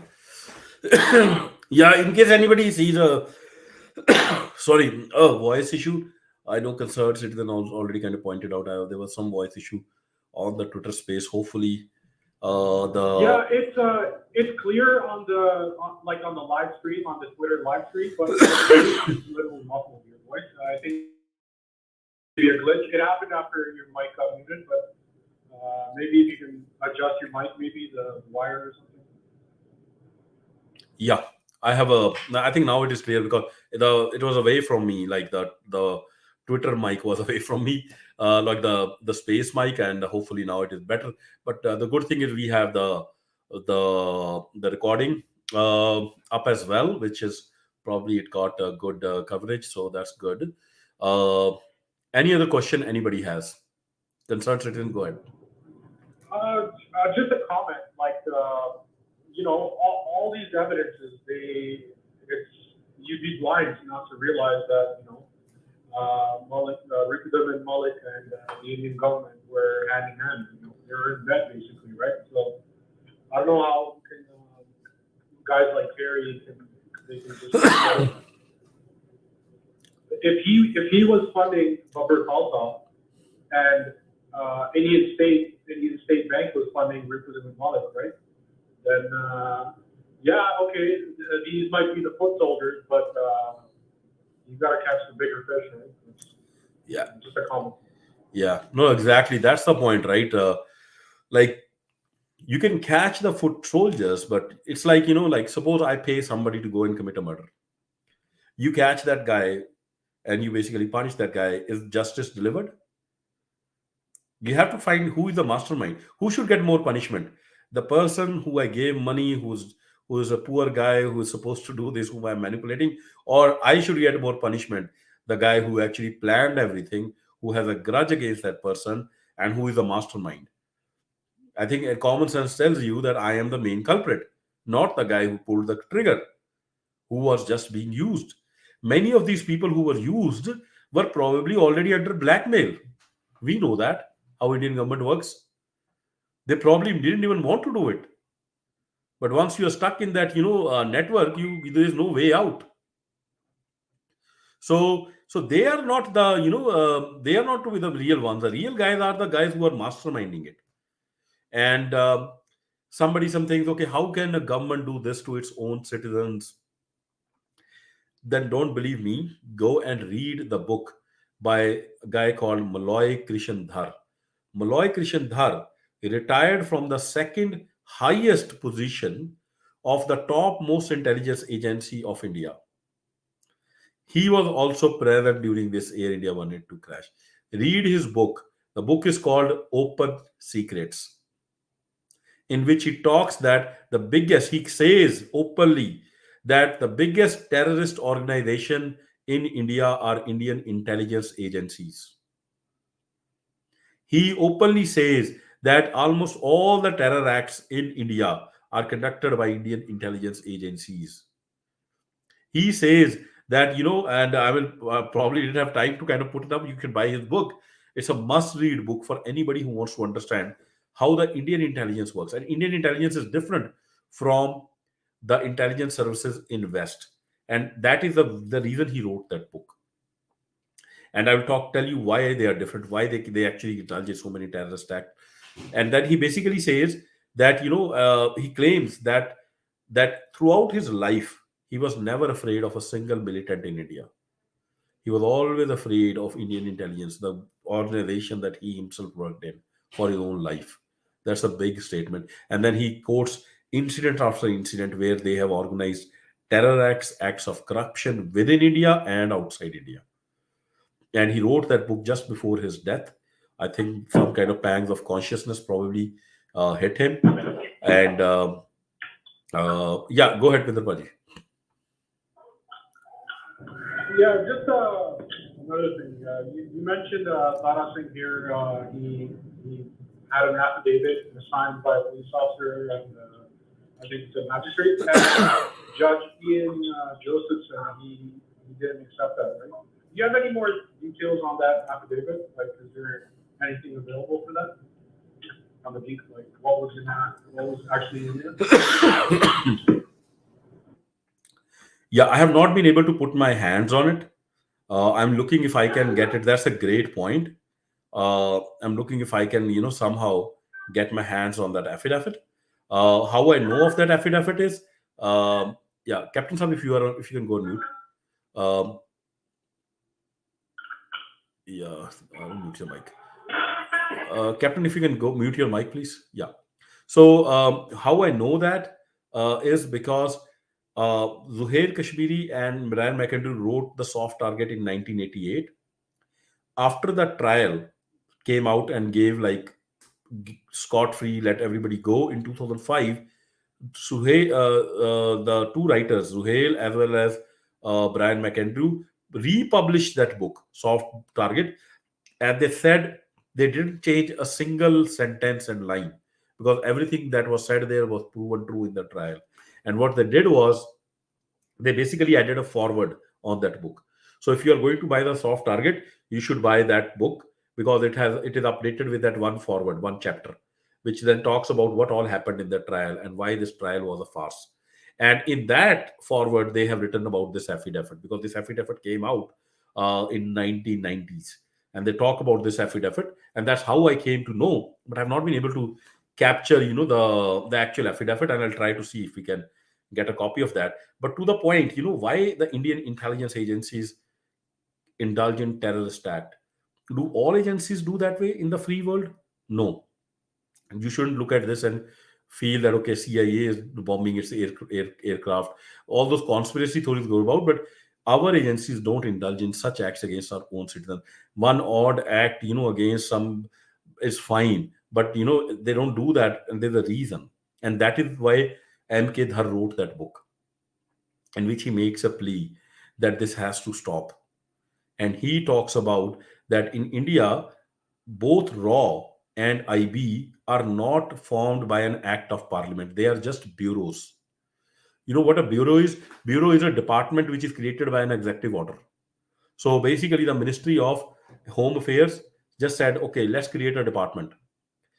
It is not an act of parliament. Like your army is governed by an army act, Navy is governed by a Navy act, CIA is governed by an act that is created, and it has some duties, responsibilities, some ways how it will get the budget, whom it should be accountable to. So you will routinely see CIA, even the FBI chief, coming and being questioned by the Senate. Sometimes an open hearing is called for, where they openly question him.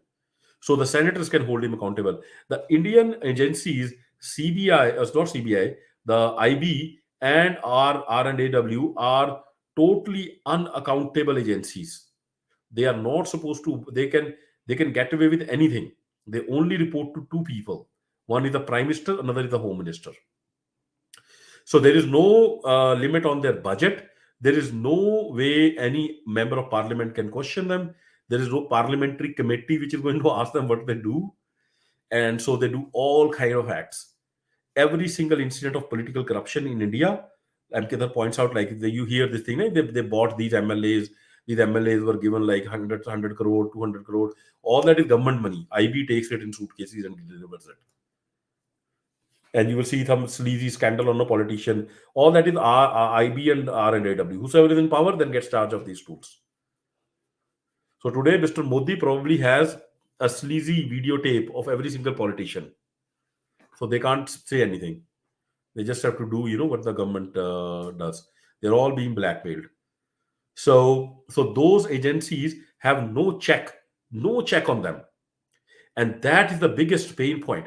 And due to that lack of check and accountability, they can indulge in killing their own citizens. It does not matter, and they have been doing it. Read MK Dhar's book, like how many times, and he actually talks about Dowell, that how Dowell got unnecessary in that Black Thunder, how that was a farce and how people were used, blah blah blah, and how they were conducting extrajudicial murders. He actually wrote a separate book just on Punjab. That book is called Bitter Harvest. Very few copies are available. I just ordered that book. So once I read that book, kind of Open Secrets, my eyes opened up. This is how these agencies work, and uh, and that is how they murdered these 329 citizens, all Indian, all Canadian citizens. Now that there's a bit of why Canada agreed to cover it up. I believe there's a bit of I hate to say, but there is a bit of racism involved here, because these all, as I said, more than 80% of people were Canadian, and I said more than 95% were Hindus actually, and then they get killed. Imagine, Canadian citizens are getting killed. They got on an aircraft which took off from Canada. You know what happened? The Canadian Prime Minister called the Indian Prime Minister expressing condolences. My family member is hurt. God forbid, doesn't happen, but somebody from my family is leaving the earth. And I am calling another destination where they were headed for vacation or whatever, and calling that family head and telling him, "Oh, I'm so sorry. This traveler who was coming to you died." What kind of absurdness is that? That showed that entire mentality. Brown people killed brown people, and the brown people are not interested in kind of finding the truth. So what do we have to do? They are telling us to bury it, so let's bury it. Let's take the $2 billion pipeline. It is that attitude of the Canadian intelligence that today we have another murder. Maybe we have so many other murders. Today, Indian government is so emboldened that it is willing to, not even listen. Today, Justin Trudeau is standing in the parliament, but he gets treated like a dog by a third world shithole, the so-called leader of the free world. They don't give a damn. They're saying, we're going to kill, you can't do anything. When you have covered up murder of 329, what about this one guy? What are you? This is hypocrisy. And they're right. When you agree to cover up the murder of 329, what has suddenly changed that you are crying about one guy? Hanji, Bobby Paji, go ahead.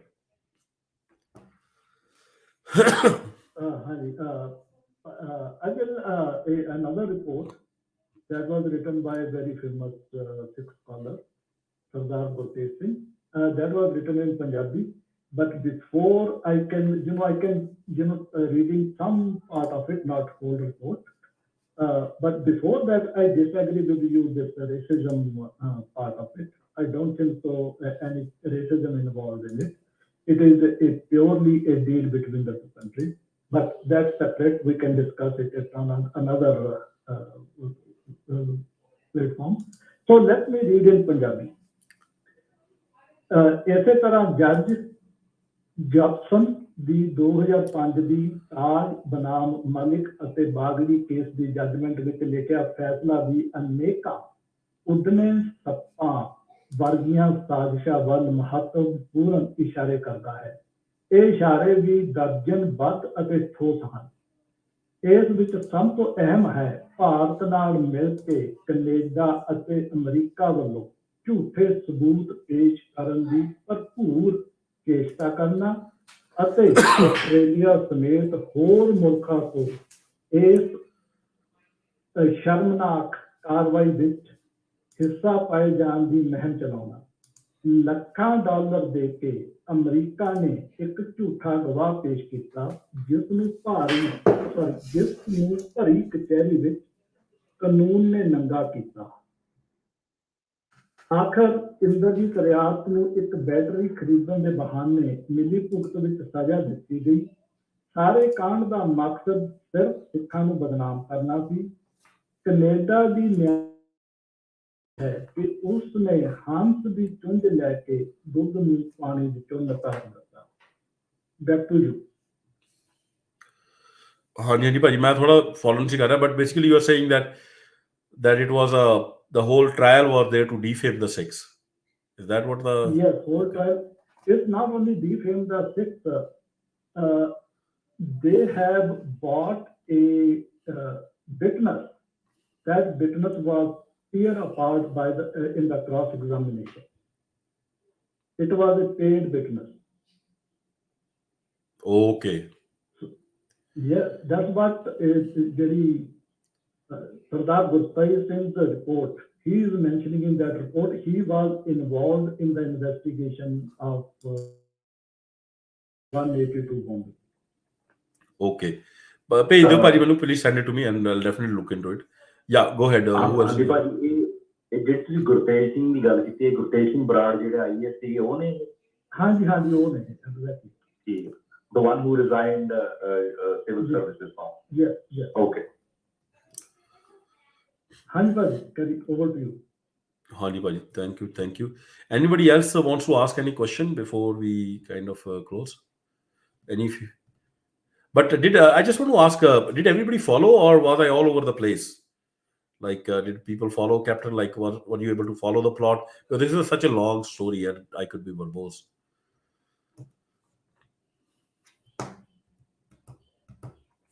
Okay. I hear thumbs up. We'll try to do more cases. There are actually other spaces I have done where I have just gone on what happened on that airport. Actually, what happened on that airport and how that security officer just behaved is just like mind-boggling to me. Mind-boggling. Like step after step after step after step after step after step. He basically ensured that that bag goes. Okay, let me add more twist to it. Now that you guys have understood the plot, I didn't want to add it in front, didn't want to confuse you guys, but there is no consensus that the aircraft came down through a bomb in the whole investigation. $100 million was spent on looking at the wreckage. But $100 million, how much, what percentage of wreckage they bought out of the river water? Only 5%. And they said, oh, we have all these computer models, and then we'll do it. And out of that 5%, half of it India took, half of Canada bought here. And looking at that, we'll construct everything. And based upon that, there were 3 major teams, actually 4 major teams. Let's say 4 experts who investigated what happened. One is the India team. The other are 2 people, one from the defense and one from the prosecution in the court case. The 2 people, one from the defense and one from the prosecution, who gave the testimony in the case, both agreed that there was no trace of any explosive found in the wreckage. So there was no trace found, like a gun, some powder or something. So nobody knows what type of explosive was used. But they agreed that there was some kind of blast which happened in the cargo bay. And how they kind of arrived at that was, they arrived at there is a crack which is going from the rear portion towards the front. So based upon that crack, they said something must have blown up here in the rear portion. That should have caused that crack. Okay, fine. Many things can blow up in the aircraft. And even maybe that bag itself had a, something. But did that bag blew up which brought on the aircraft? Nobody can conclusively say. Here another thing. Between these 2 things as well, the experts as well, and they are like experts with years and years of experience, there is a difference of opinion. One expert says that the blast happened in bay number so and so. The other expert is saying the blast happened 20 feet ahead. If this crack had to appear. So was the bomb at 2 places? Can't be. So they don't even agree on the location of that blast or the origin of that blast based upon that crack. Add to that another mystery. The Indian team, the Indian investigation team, the analysis of the wreckage was done by Bhabha Atomic Research scientists. They claimed all these guys are fool. They are all lying, and this is not correct. They said whatever happened, blast happened underneath the floor of the pilot, feet of the pilot. So see, like somebody saying right in the back, somebody saying right in the front. Then there's the fourth team. That team is of experts in US who saw all this evidence later. They said there is no blast which happened. They said that Boeing has a front portion which which kind of opens up from the front. Have you seen some pictures where the front of the aircraft kind of opens up and you load the cargo from the front? The cockpit kind of goes up in the air. They said these are some hinges which kind of make it work. And as per that team, there was some kind of a hinge failure due to which suddenly the front dropped. And that I give that theory a lot of weightage because very difficult for me to agree that one small like that cargo thing can blow up like an aircraft out of the air. It's not easy to blow up an aircraft out of the air. It's a huge aircraft. You need a lot of explosive. Even if it did, there will be something that will come in the black box. The black box was recovered, but it is very very strange thing that the black box stopped recording everything immediately after the whatever happened on that aircraft at a certain point. Everything is getting recorded perfectly, then suddenly everything stops getting recorded. There is no anomaly recorded by the black box. Like, how is that possible? Okay, so now the another very funny sorry I use that word funny, but like very strange thing is which nobody's answering is this aircraft was flying at a 30,000 feet. Generally aircraft fly at 33,000. It was flying at 30,000 because they had tied another engine, like it had four engines and a fifth engine was tied to it on the wing. The fifth engine was tied because it was a engine which was not serviceable and they wanted to transport it. So when they transport it, what they do is they basically tie it to an existing flying aircraft. And this engine was tied to it at the Toronto airport. And that engine was lying for weeks in the hangar. God knows what was in that engine. And that non-functional engine was tied. So because of that heavy weight, the aircraft cannot fly that high. It has to fly low. So it was flying at 30,000 feet. And when it was flying at 30,000 feet, the radio telephony communication between the ATC, it has started communicating radio telephonically with the Ireland ATC base. When it entered that airspace, it gives the call, I'm entering. Okay, fine. And I've read that entire transcript. And it gives I'm at so and so, so and so, so and so. And when this aircraft is traveling, there are two aircraft, one directly above it and one slightly behind it. And then suddenly this aircraft just vanishes. And on the radio telephony, like if there's an emergency on the aircraft, there are multiple buttons which are just like a push of a button for the pilot. There is one button for hijack, another button for SOS, which is emergency. And it is not like they have to do some programming. It is just you press, that's it. And the moment you press it, the aircraft transmits a code. It has a transponder and it transmits a code all around. Anybody will hear it. Save my soul, save my soul. Okay, that button was never pressed. What that means is that the pilots didn't even have a chance to press it. How is that possible? If there's a bomb blast happening in the back, somebody will press that button. The black box will record something. So either that theory is true of the Indian investigators that it blew up underneath the feet of the pilots. But even if something blew up underneath the feet of the pilot, the black box will suddenly not stop recording everything. Exact at that second, millisecond. There has to be something in the black box. There is nothing. And then there is no explosive trace found anywhere in the wreckage. How is that possible that a blast so powerful that it blew up an aircraft that you don't find any trace of an explosive? Like it's kind of, like it seems sometimes I feel like nobody was willing to do their job well in this. And it was just, either a cover up game or a blame game that was going on. and that is why the families were so distressed. And there's another suspicious thing: the families were given at the end, very heavy compensation. Nobody has ever, by government of India, government of Canada and government of India, and nobody has ever disclosed what is the level of the compensation given. There is one report which comes out, and it kind of, my assessment from that is it was somewhere in the range of 1.5 to 2 million per family. But when they were given that, only thing we know is they were made to sign a non-disclosure agreement. What was that non-disclosure agreement? Was that non-disclosure agreement that they shouldn't question in the Indian government? So why is it non-disclosure agreement? Like why is it not disclosed? Like what is the secret about it? It's compensation you're giving them. What is that you want to hide from people to know? You should be more transparent as a government. Like tell everybody this is what is happening. But no, like they're making them sign an NDA. Like wow, amazing. Yeah, go ahead, Bobby ji.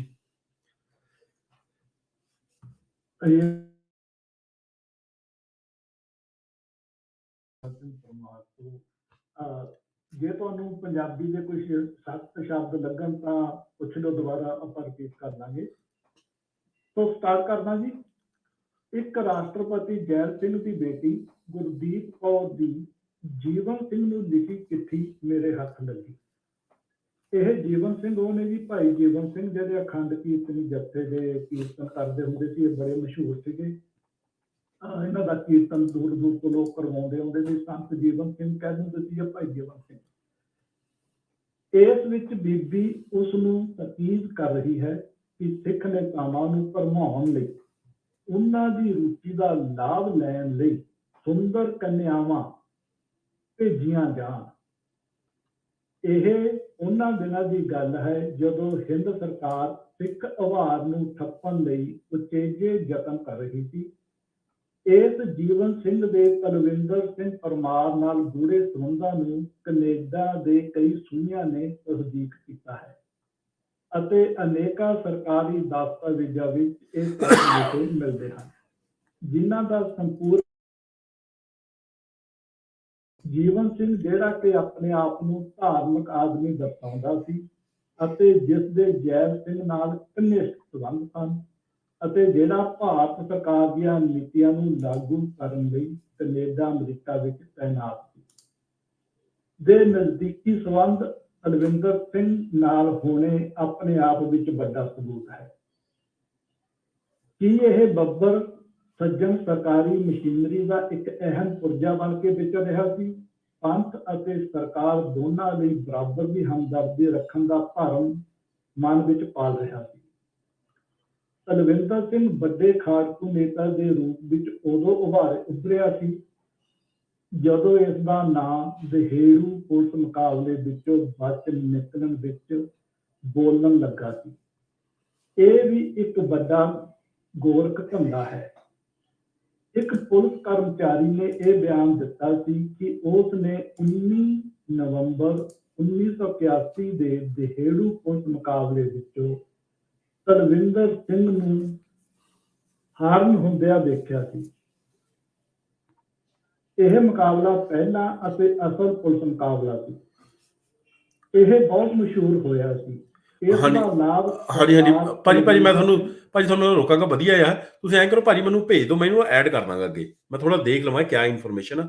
ਇਹ ਮੇਰੇ ਲਈ ਜਮਾ ਨਵੀਂ ਹੈ ਹਨਾ। ਮੈਂ ਇਹਨੂੰ ਇੱਕਦਮ ਨਹੀਂ ਐਡ ਕਰਨਾ ਚਾਹੁੰਦਾ without checking that entire story. ਠੀਕ ਆ, ਤੇ ਇੰਨੀ ਮੇਰੀ ਬੇਨਤੀ ਮੰਨੋ। ਇਹਨੂੰ ਤੁਸੀਂ ਮੈਨੂੰ ਭੇਜ ਦਿਓ। ਹਾਂ, ਕਿਤਾਬ ਦਾ ਨਾਮ ਵੀ ਦੱਸ ਦਿਓ ਮੈਨੂੰ, ਤੇ ਫਿਰ ਮੈਂ ਦੇਖ ਲਾਂਗਾ। ਕਿਤਾਬ ਨਹੀਂ ਹੈਗੀ, ਇਹ ਰਿਪੋਰਟ। ਅੱਛਾ, ਰਿਪੋਰਟ। ਹਾਂ, ਮੈਨੂੰ ਦੱਸ ਦਿਓ, ਤੁਸੀਂ ਸਾਂਝੀ ਕਰ ਲਓ ਮੇਰੇ ਨਾਲ ਹਨਾ। ਫਿਰ ਮੈਨੂੰ ਚੈੱਕ ਕਰ ਲਾਂਗਾ ਤੇ ਫਿਰ ਦੇਖ ਕੇ ਉਹਨੂੰ ਚੈੱਕ ਕਰਕੇ ਆਪਾਂ ਇਹਨੂੰ ਇਕੱਠੀ ਐਡ ਕਰ ਦਾਂਗੇ, ਚਾਹੇ ਥ੍ਰੈਡ 'ਚ ਹੀ। ਪਰ ਮੇਨ ਕਹਾਣੀ ਇਹ ਹੈ, ਦੇਖੋ ਸਾਰੀ ਜੋ ਗੱਲ ਹੈ ਨਾ, ਇਹ ਫੁੱਟ ਸੋਲਜਰਾਂ ਦੀ ਨਹੀਂ ਹੈਗੀ। ਕਹਾਣੀ ਨਹੀਂ ਹੈਗੀ ਕਿ ਕਿਸ ਨੂੰ ਵਰਤਿਆ ਗਿਆ। ਕਹਾਣੀ ਹੈ ਕੌਣ ਵਰਤ ਰਿਹਾ ਆ। ਕਹਾਣੀ ਇਹ ਹੈ ਮਾਸਟਰਮਾਈਂਡ ਕੌਣ ਹੈ। ਠੀਕ ਹੈ, ਕੱਲ ਕੋਈ ਇੱਕ ਮਿਸਟਰ ਐਕਸ ਹੋ ਸਕਦਾ, ਕੱਲ ਮੈਂ ਵੀ ਹੋ ਸਕਦਾ, ਕੱਲ ਤੁਸੀਂ ਵੀ ਹੋ ਸਕਦੇ ਹੋ। ਕਿਸੇ ਨੂੰ ਵੀ ਬਲੈਕਮੇਲ ਕਰਕੇ ਵਰਤਿਆ ਜਾ ਸਕਦਾ ਹੈ। ਕਿਆ ਦੋਸ਼ੀ ਉਹ ਨੇ ਜਿਨ੍ਹਾਂ ਨੂੰ ਵਰਤਿਆ ਗਿਆ, ਕਿ ਦੋਸ਼ੀ ਉਹ ਹੈ ਜਿਹਨੇ ਵਰਤਿਆ? ਸਾਰੀ ਕਹਾਣੀ ਇਹ ਹੈ। ਤੇ ਉਹ ਜਿਹੜਾ ਐਵੀਡੈਂਸ ਹੈ ਨਾ, ਉਹ ਸਾਰਾ ਐਵੀਡੈਂਸ ਕਲੀਅਰ ਹੈ। ਕਿ ਵੀ ਇੰਡੀਅਨ ਗਵਰਨਮੈਂਟ ਥਾਂ ਥਾਂ ਤੇ ਛਾਈ ਹੋਈ ਸੀ ਇਹਦੇ ਚੀਜ਼। ਤੇ ਮੈਂ ਨਹੀਂ ਕਹਿ ਰਿਹਾ ਸੀਸੀ ਏਜੰਟ ਆਫਟਰ ਸੀਸੀ ਏਜੰਟ ਕਹਿ ਰਿਹਾ, ਯੋਨੋ ਕਾਟਸੂਆ ਤੋਂ ਲੈ ਕੇ ਇੱਕ ਇੱਕ ਸੀਸੀ ਏਜੰਟ ਆ ਰਿਹਾ ਆ, ਉਹ ਬਾਰ-ਬਾਰ ਦੱਸ ਰਿਹਾ ਆ, ਠੀਕ ਹੈ, ਬਾਰ-ਬਾਰ ਸਾਨੂੰ ਐਵੀਡੈਂਸ ਮਿਲ ਰਿਹਾ ਆ, ਤੇ ਅਖਬਾਰਾਂ 'ਚ ਛਪ ਰਿਹਾ, ਕਿਤਾਬਾਂ ਛਪ ਰਹੀਆਂ, ਠੀਕ ਹੈ, ਐਵੀਡੈਂਸ ਵੀ ਦੱਸ ਰਿਹਾ। ਪਬਲਿਕ ਜਿਹੜੀ ਇਨਕੁਆਇਰੀ ਰਿਪੋਰਟ ਕੈਨੇਡੀਅਨ ਗਵਰਨਮੈਂਟ ਰੱਖ ਰਹੀ ਹੈ, ਉਹਦੀ ਕਿਆ ਕ੍ਰੈਡੀਬਿਲਿਟੀ ਹੈ, what kind of public inquiry is it if the government is saying that you are not supposed to investigate the responsibility of who actually bombed and you are specifically not going to investigate into the thoroughness of the investigation by CCs, and neither will you investigate the role of Indian government had. Like, what is that? Like, then what is that inquiry? Is that an inquiry, or is that, a fraud with people? So I think it's a fraud, and that is why, we need a actual investigation of this. We need all the facts to come out, and the Indian to us, even if it is not there, the government will never open it. I will show this evidence in the public court. People should know that who are the real masterminds of this. There's enough evidence of it. People need to know the real story, and this is all I can do for the victims, because the victims never got justice. I know, and somebody actually shared it with me, that there is a Gurdwara committee from Melton Gurdwara in Toronto, which actually goes every year on 22nd June, 23rd June, on the memorial and do an ardas for actual punishment of the real masterminds. ਤੇ ਉਹ ਅਰਦਾਸ ਮਹਾਰਾਜ ਕਰਨ ਜ਼ਰੂਰ ਕਾਮਯਾਬ ਹੋਵੇ। ਹਾਂਜੀ ਪਿੰਦਰ ਭਾਜੀ, ਤੁਸੀਂ ਕਰੋ ਗੱਲ, ਫਿਰ ਮੈਂ ਕਲੋਜ਼ ਕਰਨਾ। Lastly, Zoid, you guys already mentioned this several times. The fact that maybe I'm understanding this, or maybe I'm missing something, but Ripudam and Malik, he was acquitted, right? Yeah. And yeah, this happened much late. Sorry, what? Yeah, he was acquitted. Okay, yeah. Yeah, so he was acquitted much later, right, in the early 2000s, right? But up until then, he was still a culprit, right? He was still one of the main culprits. And for him to be freely invited to India, living there for 8-9 months, that's a big deal, right? You can't overlook that deal. Just wanted to point that out there. Yeah, those are the mysteries, right? So, like, if his name is there, like, he's acquitted, so he's acquitted, I'm not kind of blaming him, but whatever evidence came out against him is also in public domain. People should form their own opinion. But the fact is that his name was known, and he was a known connected with the Khalistan movement, and then the government of India is kind of feeding him, letting him run this business, and then not only before the trial, even after the trial. So, like, is there an answer? Have anybody provided an answer or an explanation? I have not heard any till now. So if there's an explanation, I'm all ears. All the Hindu nationalists. Actually, when Ripudaman Malik was assassinated, all the government major players, like the major leaders of BJP government, gave sympathetic statements in newspaper, which was again very shady. Like, what are you doing, trying to sympathize with somebody who has been charged for such a heinous crime? And they were giving statements, oh no, he's such a big leader now, and they were saying the Khadku Jathebandis have killed him, the Khalistanis have killed him, and he was an innocent man. So, like, people like Terry sometimes say the Sikhs are celebrating the Talwinder Singh Parmar, he was an accused. He was never an accused. The real accused was Mr. Malik, and who is celebrating him? The government of India. So who's going to explain that behavior? Like, I don't know, like, it's absurd. And anyways, Captain has come. He probably has something to add, and then we'll probably wrap up.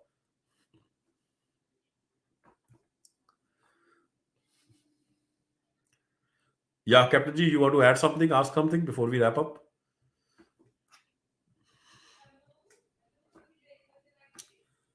Okay, great. I think we have enough. I think we took a lot of time. I think this is decent. Don't want to extend it too long. It's already been too long. But hopefully this evidence now people can kind of read, refer it. There is just to kind of highlight where all you can go and look at this evidence on my Twitter profile, which is Moksha0013. This is a 39 tweet thread with all the attached evidences. You can go and read that thread. It is pinned on my profile. And then if you go on my profile, there is you see there's a link to my podcast on Apple as well as Spotify. Um, the podcast is not up right now, but it will be up in next 1 hour. And then on YouTube, there is a channel I have called Finding Truth with Harjeet. Hopefully, it has live streamed. Okay, yeah, great. So you can go. It is live streamed up there, and you guys can watch this here. Same name channel, Finding Truth with Harjeet, is also there. There's a Facebook page on Facebook page as well. You can watch it there. So you can watch it in multiple places. So there'll be Rumble account, everything. So go ahead. Please spread the word. Please spread the truth. And if I am wrong somewhere, if my evidence that I showed to you cannot be verified, anything is wrong, you are more than welcome to question it. All the references, sources are there. I can give you the links. You can go and verify that. You can go and what you call. Let me just open this up. Uh, Let me show you some of the things. Like you can find these reports everywhere. Like this is a major commission report. All the judgments of I have all the documents here, but let me show you how those documents, the list of documents we have here. Where are these? So you see this. Okay, let me zoom in a bit. You see, this is these all court judgments are here. I have downloaded them, but all of these are actually available even in the what you call the online. Like you just have to go to the BC court or Google it. You'll find it. And if you need the links, DM me directly. I'll send you the links. You can read them on your own. And so all this information is there out there in plain sight. We just have to make sure that what happened is like because as I showed it to you, just go, let me go back. Why there's so much disinformation? You see, like these are these big court documents. There are these big reports. Nobody has the time to go through all of it. So just give you like this is that 152-page judgment. Like people will not go and read that whole thing. John Major report itself is 3 volumes, and then like each volume is like multiple, like it's like a book. So people will not go and read it. So because people will not go and read it, that is why people like this, I call them charlatans, like Terry Malusky and all. They know that nobody's going to verify what they're going to say, so they'll come and they'll kind of spread all kind of disinformation, like blind blank lies. Like I'm flabbergasted when I hear that guy in one of these videos, and I'll show the video. He said 2 inquiries and 3 court cases later, it is proven without doubt that it was Parminder Singh Parmar only and Talwinder Singh Parmar only who bombed this plane. That's it. Case closed. Nobody else. Like, come on. Like, first of all, what inquiry are you talking about? The inquiry which actually stopped the person from investigating into who bombed the plane. So how did that inquiry do anything? And then the court case was actually against Malik, Bagadi, and Triyap, and all 3 got acquitted. Even Talwinder Singh Parmar was not even named as a accused there. He was dead by that time. That's fine, but his role could have been elaborated. None of the witnesses talk about how he did it. Nothing. So it's just craziness that people think that because there's so many documents, and especially it's also a reflection. They know that Sikhs, they won't read. They'll probably not go and investigate. So we can just go and these are guys are just farmers and truck drivers. How will they know we can label anything? Well, man, they are sadly mistaken. You are mistaken, and we will read it and we will show that the disinformation that you guys are spreading. This is not 1984 or 1985. This is 2023. And the truth will be told to the people. So with that I would say closing, I will take the ਤੁਹਾਡੇ ਸਭ ਦੀ ਆਗਿਆ ਤੇ ਅਸੀਂ space close ਕਰਦੇ ਹਾਂ। ਮਹਾਰਾਜ ਨੂੰ ਯਾਦ ਕਰਦੇ ਹੋਏ, ਨਾਨਕ ਨਾਮ ਚੜ੍ਹਦੀ ਕਲਾ ਤੇਰੇ ਭਾਣੇ ਸਰਬੱਤ ਦਾ ਭਲਾ। ਵਾਹਿਗੁਰੂ ਜੀ ਕਾ ਖਾਲਸਾ, ਵਾਹਿਗੁਰੂ ਜੀ ਕੀ ਫਤਿਹ।